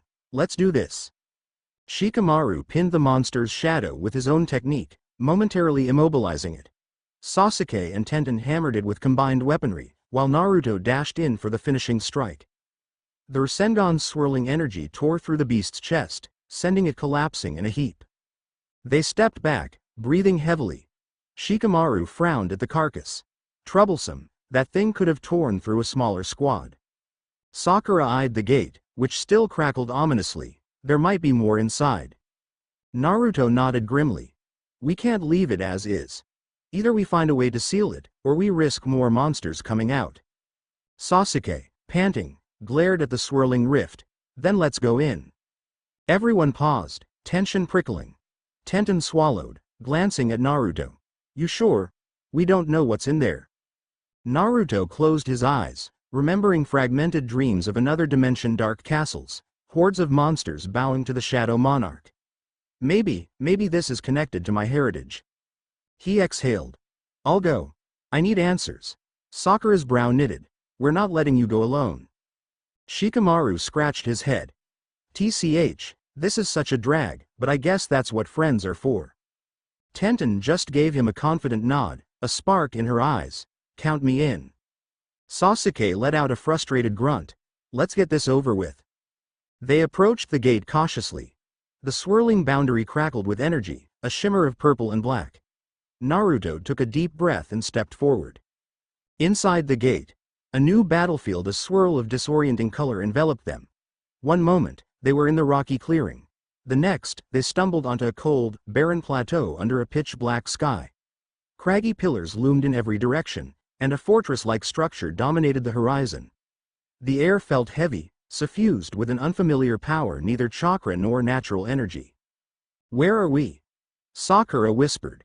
Shikamaru scanned the bleak surroundings. Some alternate dimension. Could be a pocket realm. A distant roar echoed among the pillars, sending a flock of eerie winged creatures flapping overhead. Tenten braced herself, summoning a 3-section staff from her scroll. Sasuke tensed, activating his Sharingan. Naruto inhaled, the place strangely familiar. "This feels like my dreams, like the domain where the shadows come from." As they advanced, the fortress came into clearer view, a massive stone edifice etched with runic symbols. The gates stood partly open, as if beckoning them inside. "Should we?" Sakura began, but Naruto was already pushing forward. Inside, the fortress corridors were lit by ghostly torches that burned purple flame. Statues of armored knights lined the halls, their hollow eyes seeming to follow the intruders. The oppressive silence pressed in, broken only by distant scuttling noises. Sasuke's voice was low. "Reminds me of a tomb." They proceeded cautiously until they reached a grand chamber. An enormous statue of a horned beast towered at one end, flanked by pillars carved with scenes of battle, shadowy figures warring with monstrous creatures. Suddenly, the statue's eyes glowed, and the floor trembled. Dozens of skeletal warriors erupted from hidden alcoves, each brandishing rusted weapons. A shrill chorus of rattling bones filled the chamber. Shikamaru quickly cast his shadow possession, snaring half a dozen skeletons, but more crowded in. Tenten spun her staff, knocking heads off shoulders, but the skeletons kept reforming unless struck with enough force to shatter them completely. Incoming! Sakura shouted, punching two skeletons so hard they crumbled. Sasuke unleashed fire jutsu, turning several into ash. Still, they kept coming. Naruto's shadows flared. He summoned 5 soldiers again, exhausting, but necessary. The soldiers collided with the skeletal horde, blades slicing through ancient bone. Even so, the numbers seemed endless. In the chaos, Naruto locked eyes with the massive statue. He sensed a presence within, malevolent, ancient. If I take down that statue, maybe the skeletons will stop. He darted across the battlefield of clashing bones and swirling black soldiers, weaving through arcs of steel. Sasuke covered him, launching Chidori lances that obliterated rows of undead. Shikamaru anchored many with shadow binds, while Tenten and Sakura hammered them from multiple angles. Naruto reached the statue, forming a Rasengan. With a defiant shout, he slammed the swirling sphere into the stone. Cracks splintered across the statue's chest, and a deep, rumbling groan echoed through the chamber. A blast of dark energy erupted, knocking Naruto back. He crashed to the floor, gasping. The skeletons paused, as though stunned by the backlash. Then, with a final shudder, the statue crumbled. The skeletal legion collapsed into piles of inert bones. The chamber fell silent except for the team's ragged breathing. Sasuke wiped sweat from his brow. That was insane. Tenten panted, leaning on her staff. Look, she pointed to a carving on the far wall, newly revealed behind the statue's rubble. They approached cautiously. The carving depicted a regal figure clad in black armor, eyes glowing purple, standing at the center of a colossal shadow army. 2 silhouettes flanked him, a slender woman with a radiant sword, and a child cradled in her arms. Beneath them were strange runes that glowed faintly. Naruto's heart thundered. That's Sung Jin-Woo, my father, and Hae-In, my mother? He recognized them from the fragmented memories. This was a piece of his lost heritage, etched in ancient stone. Sakura's voice trembled. Naruto, does this mean? He didn't answer, stepping closer. The child in the carving, no doubt an infant. He felt a surge of emotion. They must have sealed their realm's power into me before sending me to the shinobi world. But why? A sudden pulse of energy rippled from the carving, traveling across the walls like lit fuse lines. The gate itself might be reacting. A swirl of black mist gathered in the center of the chamber, coalescing into a single, monstrous figure. It snarled a cross between a giant wolf and a lizard, wreathed in netherfire. Another boss? Sasuke muttered, bracing for combat. But Naruto held out an arm. Something about this being felt different. It locked glowing eyes on Naruto and then knelt, bowing its head in submission. The rest of the group stared in disbelief. Shikamaru blinked. It's not attacking.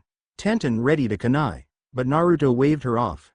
Slowly, he approached the beast.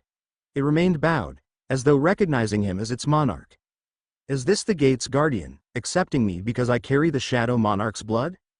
Tentatively, Naruto extended a hand. The creature's head pressed gently against his palm. A warm surge of energy traveled from it into him, leaving him feeling strangely rejuvenated. Sakura's eyes widened. Naruto, he looked back, voice hushed. I think it recognizes me. My father's legacy. This place, it's like a leftover stronghold from the world of shadows. Sasuke frowned, but there was no immediate hostility. Shikamaru, ever the strategist, scanned the room. So, do we destroy this realm? Seal it? What's the plan? Naruto thought of the havoc these gates could wreak if more monsters poured into the shinobi world. But they might also be part of my power, my birthright. He turned to the others, eyes resolute. We'll seal it, at least for now. Maybe I can figure out a way to control it later. They set to work, combining sealing formulas gleaned from Tenten's scrolls and Sakura's no-leeling. Shikamaru used shadow manipulation to stabilize the environment, while Sasuke forced his chakra into the vortex to help anchor the seal. Naruto stood at the center, guiding the black aura that radiated from the fortress itself. Dark energy roiled, resisting. The gate flickered, trying to remain open, but Naruto focused his shadow power, commanding it to subside. The fortress trembled. Walls cracked. Finally, with a roar like distant thunder, the dimensional rift began to close. The giant wolf-lizard beast let out a long, echoing howl, then vanished in wisps of purple light sealed within Naruto's domain. The team found themselves abruptly back in the rocky clearing of the Fire Country border, sprawled on the ground. The gate overhead vanished, leaving only a faint shimmer in the air that quickly disappeared. Tenten coughed, struggling to her feet. "We did it." Shikamaru rubbed his neck. "Man, that was insane. What a drag." Sasuke merely stared at Naruto, Sharingan fading. "What are you?" Naruto got up, wiping sweat from his brow. "Just a ninja from Konoha," he said, though the memory of the carving burned in his mind. He knew it was more complicated than that, but now wasn't the time for lengthy explanations. Sakura took a tentative step forward, placing a hand on Naruto's shoulder. "You okay?" He nodded, forcing a faint grin. "Yeah, tired, but I'm good. We should report back." With that, they began the journey home, each weighed by new questions. Naruto especially felt a deep shift. He'd touched another corner of his heritage and sealed a gate that could threaten their world. But how many more gates might appear? How many more monsters lurked in the Shadow Realms? Epilogue. The threat grows in Konoha. Rebuilding continued under the provisional leadership of the council, awaiting Tsunade's official installment. News of Team 7's success spread quickly. Naruto, Sasuke, Sakura, Shikamaru, and Tenten had bravely sealed a dangerous rift. Most villagers took comfort, unaware of the deeper implications. Behind closed doors, elders debated Naruto's power. Danzo licked his lips at the thought of harnessing such abilities for Root. But the village had lost too much. They couldn't afford another confrontation now. Meanwhile, far beyond the leaf, Orochimaru nursed his injuries, cursing the Hokage's parting seal that crippled his jutsu. He still hungered for Sasuke's Sharingan and harbored a new fixation on Naruto's shadow domain. "I will have them both, in time." And in the gloom of a hidden lair, the masked man of the Akatsuki conferred with the Rinnegan wielder once more. Their conversation turned to the Nine Tails and to the anomaly known as Naruto Jin-Woo. They had glimpsed his shadow soldiers and recognized a power that might rival even the tailed beasts. "The plan remains," said the masked man in a cold hush. "But we must account for this new variable. He may be as critical as the Jinchuriki, perhaps more." The Rinnegan user nodded solemnly. "Then we watch, and we wait for the right moment." A flicker of distant thunder illuminated the cavern, foreshadowing the storms yet to come. Unaware of those dark machinations, Naruto Jin-Woo sat atop the fourth Hokage's stone head late that evening, gazing at the quiet village below. The wind carried the scent of rebuilding homes and fresh hope, mingled with lingering sorrow for the third's passing. He closed his eyes, recalling the fortress, the carving of his father and mother, and the monstrous gate beast bowing to him. A mixture of longing and determination coursed through him.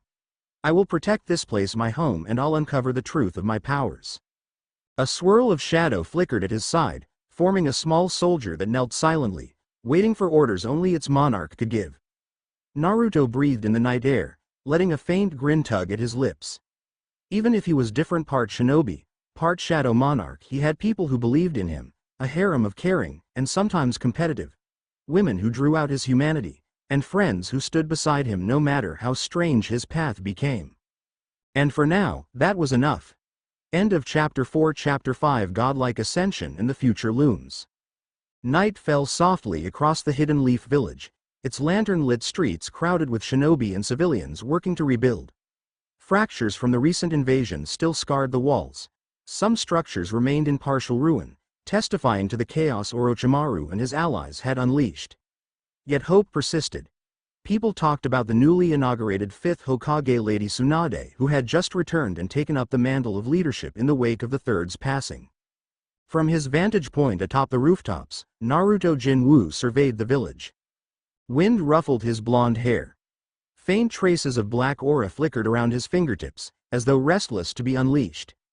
Each day since he sealed the Shadow Fortress, he felt a deeper stir in his spirit, a calling to claim the full power of the Shadow Monarch. Yet he also sensed new dangers. Gates continued to manifest in remote areas, and rumors of Akatsuki sightings trickled in. The storm clouds of war were not gone. They were merely gathering at the edges of the horizon. He exhaled, dropping silently into a deserted alley and strolling toward Ichiraku Ramen. Even in these darker days, the promise of hot noodles was like a comforting beacon. He found the stand nearly empty at this late hour, just a familiar figure in a lavender hoodie waiting near the entrance. Hinata perked up when she saw him. Naruto-kun. He grinned, stepping close. Hey, Hinata. The flush that rose to her cheeks warmed something inside him. Gently, he brushed a stray lock of hair behind her ear. Waiting for me? She nodded, voice hushed. I thought we could eat together, if you'd like. Of course I would. He leaned in, pressing a soft, confident kiss to her forehead. Hinata's eyes widened before a shy smile crossed her lips. She followed him inside, the pair slipping onto stools at the counter. They chatted over bowls of steaming ramen. Hinata asked about his latest training, her gaze bright with earnest curiosity. Naruto kept his answers light, not wanting to lay his burdens on her. The swirling darkness inside, the countless nightmares about Gates, the weight of carrying a legacy that spanned worlds. Still, Hinata sensed his tension. She placed her hand on his, voice gentle. You don't have to carry everything alone, Naruto-kun. He looked down at her soft fingers resting on his, then forced a smile. Thanks, Hinata. I'll remember that. Naruto's apartment. Later that night, tired but not quite ready to sleep, Naruto closed his door behind him. The small living space felt cozier these days, maybe because his life wasn't defined by loneliness anymore. Friends dropped by often. And if he was being honest, so did certain admirers. Barely had he kicked off his sandals when he sensed a presence. Naruto? Came Ino's familiar voice from the couch. He blinked in surprise. Ino? Didn't expect you. She wore casual clothes and had her hair down, a sly smile on her lips. She stood, crossing the room in a few quick steps. I dropped by earlier. You weren't home, so I waited. She tilted her head. Where were you? Just dinner.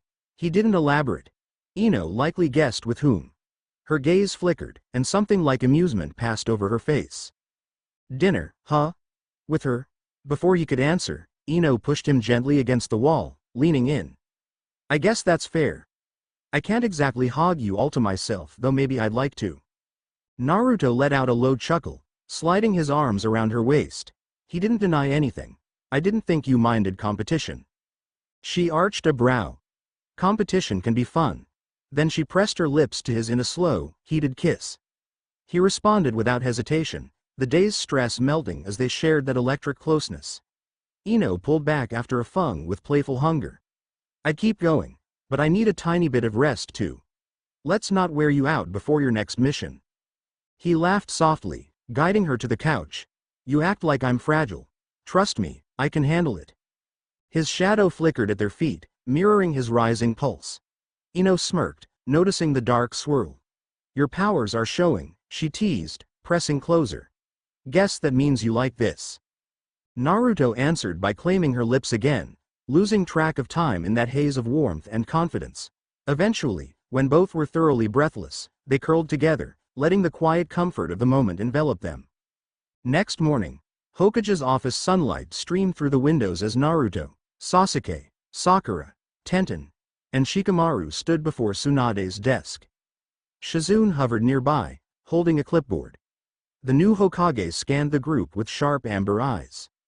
Tsunade wore a cloak bearing the kanji for gamble, a slight smirk crossing her face.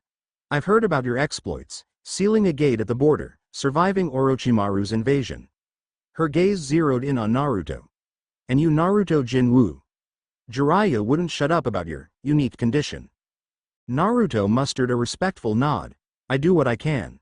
Tsunade tapped her desk. Well, you might get the chance to do more. Reports indicate another gate has formed in the northern forest near the fire and grass border. The creatures emerging are more aggressive than the last batch. I want you 5 to handle reconnaissance, and if possible, neutralize the threat. Shikamaru groaned. Another gate. Troublesome. Sasuke merely folded his arms, the faint lines of his curse mark concealed by bandages. He hadn't said much since returning from his near-death fight with Gaara. The frustration at his own perceived weakness weighed heavily on him. Tenten placed a hand on her hip. "We'll get it done. Any intel on the gate's size?" Tsunade shook her head. "No, just that it's bigger than the last, much bigger. You'll also have a couple of backup squads positioned nearby in case things go south. We can't spare more forces, as the village is still recovering and we've got other missions to cover." Sakura stepped forward, resolute. "We'll be careful, Lady Tsunade." Tsunade gave them a curt nod, then signaled dismissal. As they turned to leave, she cleared her throat. "Naruto." He paused, glancing back. "Don't die out there. You're a valuable asset to this village, more than you realize." There was a flicker of genuine concern beneath her tough exterior. Naruto nodded. "Yes, ma'am. Mission departure, village gates." The day was clear, the sky wide and blue. Team 7, plus Tenten and Shikamaru, gathered at Konoha's main gates, flanked by 2 additional squads. One was led by Kurenai, accompanied by Kiba and Hinata. The other belonged to Asuma, with Ino and Choji at his side, Shikamaru's longtime teammates. Kurenai offered a calm, supportive smile. "We'll stay in the vicinity, ready to assist if that gate overflows." Kiba punched Naruto lightly on the shoulder. "Try not to hog all the glory this time." Naruto grinned. "No promises." Ino sidled up, her eyes flicking between Naruto, Hinata, and Tenten in open curiosity. "Better not get yourself killed, or I'll never forgive you," she teased, tapping his chest with a finger. The moment bristled with unspoken tension, but ended with quick, playful smiles. Hinata gave Naruto a silent nod of encouragement from behind Kiba. Sasuke broke up the banter with an impatient scoff. "Let's move." He didn't wait for a response, striding off down the road. The group took that as the cue to begin their journey. En route, forest trails, birds chirped in the distance as they wove through dense trees. Leaves rustled overhead, filtering sunshine onto the mossy ground. Shikamaru frowned at his map. The gate should be another half-day's walk north if these reports are accurate. Tenten eyed Sasuke, who led from the front. "You okay?" she asked softly. "You've been quiet." He didn't turn around. "Focus on the mission, not on me." Naruto exchanged a glance with Sakura, who shrugged helplessly. Ever since the Chunin exams, Sasuke had grown more distant, driven by a hunger for power that overshadowed everything else. Naruto understood that hunger.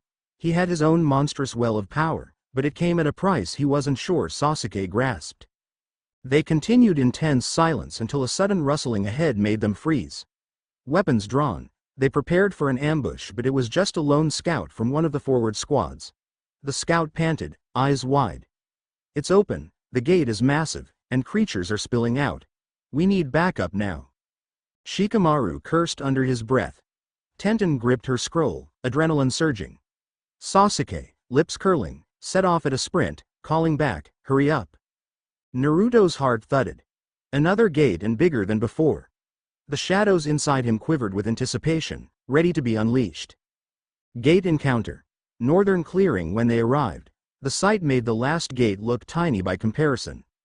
This rift in the sky tore through reality like a ragged wound, at least twice the height of the tallest tree. Dark energy crackled around its edges, distorting the air. Below, twisted creatures prowled, some resembling beasts with exoskeletons, others like ghoulish humanoids brandishing claws. Konoha shinobi were locked in combat at the clearing's perimeter, struggling to keep the invaders contained. Sasuke wasted no time, launching a chidori that tore through one monster's midsection. Tenten unfurled her largest scroll, unleashing a barrage of spiked maces that smashed multiple creatures. Sakura pivoted, slamming a chakra-enhanced punch into a wolf-like beast, shattering its skull. Shikamaru bound a cluster of foes with shadow possession, letting Naruto's summoned soldier cut them down. Still, more spilled from the gate. The fighting quickly turned chaotic. Screams and snarls echoed among the trees. One monstrous centipede whipped its body around, nearly crushing a leaf chunin before Tenten destroyed it with an explosive tag. Naruto summoned 4 soldiers to reinforce the line. They fought like well-honed blades at his command, each slash of their shadowy weapons leaving the monsters reeling. but the tide felt endless. Naruto grimaced. We can't hold them off forever if that gate keeps pouring out creatures. Sasuke, eyes burning with Sharingan, advanced closer to the gate's base, trying to strike the creatures at their source. He occasionally clutched his neck, the curse mark pulsing with dark veins. Naruto recognized the signs of Sasuke pushing himself too far again. A scuttling monstrosity lunged at Sasuke's blind spot, but Naruto intercepted with a swift Rasengan, the monster exploding into rancid gore. Sasuke scowled, annoyed at being saved. Stay out of my way. Then watch your back, Naruto shot back, turning to slash another fiend with a shadow blade. Shikamaru's voice rose over the din. We can't keep reacting. We need to go on the offensive. Or better yet, we seal the gate like last time. That might be easier said than done, Tenten yelled, leaping overhead to lob a cluster of kunai at a row of creatures. This gate's bigger, maybe the standard seal won't cut it. Naruto breathed hard. If the normal approach won't work, then... He recalled how in the fortress, he had forcibly commanded the dimension to obey him. The fortress recognized him as the Shadow Monarch's heir. Could he do something similar here, even without physically entering the rift? He closed his eyes, forcing out the clamor of battle. Deep in his core, a swirl of black aura responded. He sensed the gate's pulsing energy raw, chaotic, but faintly submissive. The creatures, even in their frenzy, might still be lesser existences compared to the monarch's will. Naruto took a risk. He thrust his hands toward the gate, shadows arrowing into a swirling vortex that reached for the dimensional tear. The effect was immediate. Monstrous shrieks echoed as some invisible force yanked them backward. The gate flickered, reacting violently to Naruto's pull. But it also fought back. A shockwave burst from the rift, knocking shinobi off their feet. Naruto dug in, chakra blazing. More shadow soldiers manifested, each anchoring themselves in the ground, as if assisting their monarch in subduing this rogue portal. Sasuke, eyes wide, stared at the display. What the hell is he doing? He'd known Naruto was strong, but commanding a gate was beyond anything he'd witnessed. Sakura. Shikamaru barked. Cover him. We can't let these beasts disrupt Naruto's technique, whatever it is. She nodded, leading the others in a defensive perimeter around Naruto. Tenten's weapons soared, slicing at any fiend that dared approach, while Sasuke blasted them with lightning. Shikamaru used shadow binds to freeze entire packs of monsters, allowing Sakura's brutal punches to finish them off. Meanwhile, Naruto felt the gate's energy raging against him, like a wild animal refusing to be tamed. He gritted his teeth. Submit. His father's blood roared within him, the power of the Shadow Monarch surging to the surface. The swirling black aura around his arms intensified, forming what looked like dark gauntlets. He gave another mental yank on the dimensional tear. Slowly, painfully, the rift began to shrink, the edges collapsing in on themselves. The creatures still emerging were sucked back, screeching in protest. Some crumbled to dust in midair as the gate's link frayed. Naruto's soldiers lunged, cutting down stragglers. Tenseness flooded Naruto's limbs. Sweat dripped down his temples. This was more draining than anything he'd done before, like trying to crush an entire dimension's portal with raw will. For a split second, he felt the gate push back so strongly it threatened to consume him. But he pressed forward, remembering the fortress, the bowing beasts, the carving of his parents. I am the monarch's son. You bow to me. With a final roar, he poured every ounce of his chakra and the shadow's power into sealing the tear. The gate imploded, leaving only a swirling afterimage that disintegrated into tiny motes of black light. Silence. The surviving beasts lay dead or had been dragged back. Naruto swayed, nearly collapsing. Shikamaru and Sakura rushed to steady him. His chest heaved, eyes unfocused. Sasuke stared at the empty space where the gate had been. That is beyond normal shinobi power. Naruto tried to grin but only managed a half-dazed smile. Don't mention it. After battle reprieve, the clearing was littered with carcasses of monstrous creatures, shimmering away into ash or black residue. Tenten and the other leaf shinobi circled around, checking for survivors and injuries. A few medics arrived from the backup teams, tending to the wounded. Sakura examined Naruto, who slumped against a rock. Your chakra coils are severely stressed. You need rest, no more fights today. He mustered a lopsided grin. Sure, Doc. Sasuke huffed, crossing his arms. You almost died, idiot. That technique, you can't control it? Naruto inhaled slowly. It's new, takes a lot out of me. From nearby, Shikamaru gave a low whistle. That was one hell of a show. If you can figure out how to do that efficiently, maybe we can close every gate before monsters run rampant. Tenten crouched beside them, eyes bright with relief. Still, it's not a long-term solution unless we have you at every gate. Naruto grimaced. Deep down, he knew Tenten was right. We can't rely on me being in every place at once. And if these gates keep opening, who's to say something stronger won't emerge? The possibility sent a chill through him. Return to Konoha. That evening they limped back to the village, greeted by anxious shinobi who soon relaxed at the news that the gate thread was contained. Word spread quickly of Naruto's near-miraculous feat, intensifying the mysterious aura around him. Some whispered about the Shadow Monarch, though few grasped the meaning. Naruto parted ways with Sasuke and Sakura near the hospital. Sasuke insisted on a quick checkup for his curse mark issues, while Sakura helped the medics. Shikamaru escorted Tenten to the mission desk to file a preliminary report. Alone, Naruto headed home. He walked slowly, limbs heavy with fatigue. Thoughts swirled about the monstrous power he'd tapped, about how easily it could run wild. If I lose control, the shadows might swallow me up. That fear churned in his gut. He was so absorbed in his worries that he nearly missed Hinata approaching from the other side of the street. She hurried over, eyes full of concern. Naruto-kun. I heard you were hurt, are you? He tried to wave off her worry. Just tired, nothing serious. She studied his haggard expression. Without warning, she slipped under his arm, supporting his weight gently. Let me help you. Normally, Naruto might crack a playful remark, but right now, the warmth of her kindness eased the knot in his chest. He let her guide him home. At his doorstep, she quietly insisted on checking his bandages. Too weary to argue, he sank onto the couch as she tended minor cuts and bruises. When she finished, he caught her wrist gently. Hinata, thanks. I mean it. Her cheeks glowed pink. It's nothing, I just care about you. Emboldened by her sincerity, he tugged her closer. Their gazes met, and she hesitated only a moment before leaning in. The kiss they shared was soft, laced with the unspoken bond they'd built. Hinata's fingers curled into his shirt, as though frightened he might disappear. When they broke apart, her breath trembled. Naruto rested his forehead against hers. I'm not going anywhere, he murmured, voice low.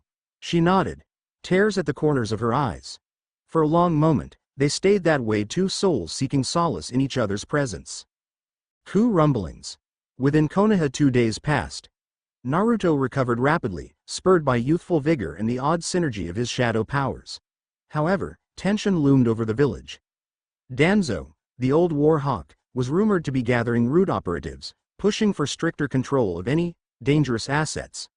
Whispers reached Naruto's ears. That his name appeared on Danzo's list of potential tools or threats. Sakura relayed what she'd heard from overhearing some Anbu chatter. Danzo wants to use your power. Possibly replicate or extract it. Everyone knows you're different. Naruto clenched his fists. He can try, he growled, but I'm not some lab rat. Sasuke, standing nearby, gave a cold smirk. He might find you harder to control than he expects. Tenten and Shikamaru joined them at Naruto's apartment, discussing the new wave of gate-related concerns. Tenten propped a foot on his coffee table, arms folded. So we keep sealing them one by one? Even if we manage, it'll leave us spread thin. If Danzo tries something shady, the village will be in chaos. Shikamaru sighed. We have to hope Tsunade can keep him in check. She might call on the other great nations for cooperation. No village wants these gates running wild in their lands. Naruto grimaced, recalling the monstrous fortress, the carving of his parents. Maybe the real solution is me mastering this power completely. If I become strong enough, nobody can manipulate me and I can close any gate the moment it appears. A quiet determination settled over him. Akatsuki emerges. A sudden attack. As if the world sensed Naruto's resolve, fate delivered another blow. Late one afternoon, alarms blared through Konoha. Witnesses claimed two cloaked figures, wearing red cloud patterns, slipped past the walls with unnatural speed. Anbu mobilized, but the intruders seemed fixated on a single target: Naruto Jin-Woo. Naruto raced to the scene, shadows swirling around his arms. He found them perched atop a damaged bus, tall and wiry, face hidden by a swirling orange mask. The other had multiple piercing like rods across a grim visage, eyes ringed with the Rinnegan. Found him, the masked one said in a low, almost mocking tone. The Rinnegan wielder studied Naruto calmly. So this is the anomaly. Our intelligence suggests he may rival a Jinchuriki in raw power. Naruto tensed, summoning two soldiers as backup. Who the hell are you? We're Akatsuki, the masked man answered, and we've come to evaluate you. Before Naruto could ask more, the Rinnegan wielder flicked his wrist. A pulse of gravitational force slammed into Naruto's chest, hurling him back. He barely formed a shadow shield in time, still skidding across the rubble. A blur of movement. Sasuke arrived with a crackle of Chidori, eyes blazing Sharingan fury. Stay away from him. The masked figure blocked Sasuke effortlessly, phasing intangible for an instant. Sasuke's lightning crackled harmlessly through empty air. Naruto pushed himself up, adrenaline spiking. He launched a volley of shadow blades at the Rinnegan user, who repelled them with a casual wave of his hand, as though an invisible barrier surrounded him. TCH, Naruto hissed. They were on a different level. Sasuke, we need backup. Sasuke glared. I'm not running. Within seconds, reinforcements arrived: Shikamaru, Tenten, Sakura, and even Ino, who had spotted the commotion. But the Akatsuki pair seemed disinterested in a full-on brawl. They traded a few more jutsu collisions: Shikamaru's shadow snare, Tenten's exploding kunai. The masked man simply warped out of reach, while the Rinnegan user deflected attacks with an eerie repulsion technique. At last, the masked one turned to his partner. We have enough data. Retreat? The Rinnegan user nodded. The time isn't right yet. We will let him grow. In a swirl of distorted space, they vanished, leaving Naruto and the others reeling from the brief, lethal encounter. Sakura panted, scanning for injuries. You okay, Naruto? He nodded numbly. They were toying with us. A hush followed, dread seeping into their hearts. Akatsuki now had their eyes on Naruto's unique abilities. Another front in this quiet war. Toward a new dawn, godlike ascension. That night, Naruto found no rest. He perched on the edge of Konoha's rebuilt outer wall, shadows dancing around him. The moon hovered overhead, casting pale light on his tense figure. Memories of the confrontation replayed in his mind, fueling a flicker of anger. Akatsuki, Orochimaru, Danzo, so many threats. He closed his eyes, breathing deep. Slowly, he summoned his full legion of shadows, 10, then 20, pushing far beyond his usual limit. Each manifested around him, their glowing purple eyes fixed in unwavering loyalty. The strain made his veins throb, but he refused to falter. A memory of the fortress carving filled his mind: his father, Sung Jin-Woo, the ultimate Shadow Monarch, commanding an army that spanned horizons. I'm not at that level. Not yet. But glimpses of that boundless might glowed in his veins. He inhaled. Hear me, he whispered to the silent soldiers. You're my power, my bond. We'll protect this village. We won't let them take anything else from us. The shadows knelt in unison, an unspoken promise echoing across the moonlit rampart. A surge of raw energy flooded Naruto's body. He sensed a door unlocking, a deeper well of authority. For a moment, he felt truly unstoppable, as if the entire concept of fear melted away before his will. Was this the apex of the Shadow Monarch's power, or just the beginning? He knew a path lay ahead, one of relentless trials, new enemies, greater gates. And with each challenge, he'd have to decide what kind of monarch he'd become. A tyrant of darkness or a protector forging unity. A swirl of wind scattered the illusions of calm. In the distance, the silhouettes of Tenten, Ino, Hinata, and even Temari flickered through his thoughts. Each offered him different pieces of human warmth. Sasuke's rivalry pushed him to keep training, to never slack. Sakura's gentle support reminded him that teamwork was more than a buzzword. It was family. He realized he wasn't alone. It was a powerful feeling indeed. At dawn, Konoha's future, with morning light came new responsibilities. Tsunade assigned Naruto and his circle to form an elite response unit for future gate appearances. The village, still reeling from loss, placed its trust in them. Danzo seethed in the background, but Tsunade's authority kept him at bay, for now. In a small training ground behind the Hokage monument, Naruto gathered with Tenten, Ino, and Hinata for a brief respite. They teased him about playing hero, peppering him with questions about how it felt to fight those bizarre monsters and the Akatsuki. He grinned, playing it off, but each smile or laugh carried undercurrents of genuine closeness. The lines between camaraderie and romance blurred, forming a tapestry he never expected back when he was just a lonely orphan. At one point, Tenten tossed aside her scroll and yanked him into a heated kiss, right in front of the others. Ino let out a mock-offended gasp, yanking him away a moment later to claim her own playful, possessive kiss. Hinata stood aside, blushing fiercely until Naruto, eyes twinkling, leaned in and gently cupped her chin for a tender moment of his own with her. She nearly fainted. Tenten and Ino, half laughing, half sulking, formed a truce to let Hinata have her turn. It was chaotic, silly, and surprisingly sweet, like the threads of a new family being woven together in the cracks of a war-torn world. Sakura arrived, half in shock, scolding them for messing around when there was serious training to do. But even she couldn't fully hide the flicker of jealousy and grudging amusement in her eyes. Naruto welcomed her, adding to the swirl of comedic tension. Life was short, and heartbreak lurked around every mission corner. Why not seize these moments of warmth? They parted soon after, each carrying that spark of laughter into the day's duties. Epilogue. A glimpse beyond weeks passed. Gate appearances spiked, but Naruto's unit responded swiftly. With each success, Naruto refined his technique for sealing the dimensional rifts, growing more confident in harnessing his father's legacy. The shadows at his command multiplied, stronger and more varied, from knight-like soldiers to stealthy assassins. Whispers spread among Konoha's populace. He's no mere shinobi anymore, he's something more.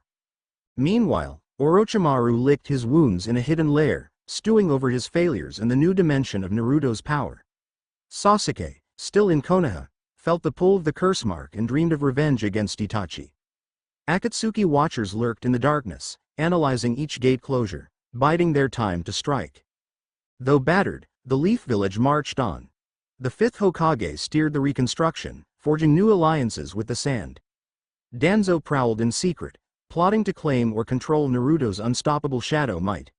Tenten, Ino, Hinata, and Temari kept Naruto's spirits high, each relationship evolving with tension, passion, and the occasional comedic bickering.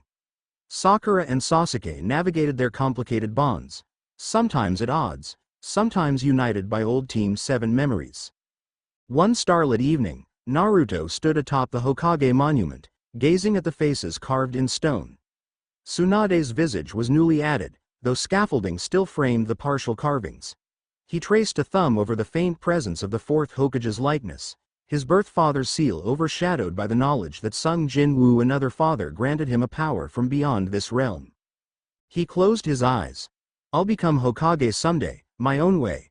A protector strong enough to guard everyone, even from threats beyond this world.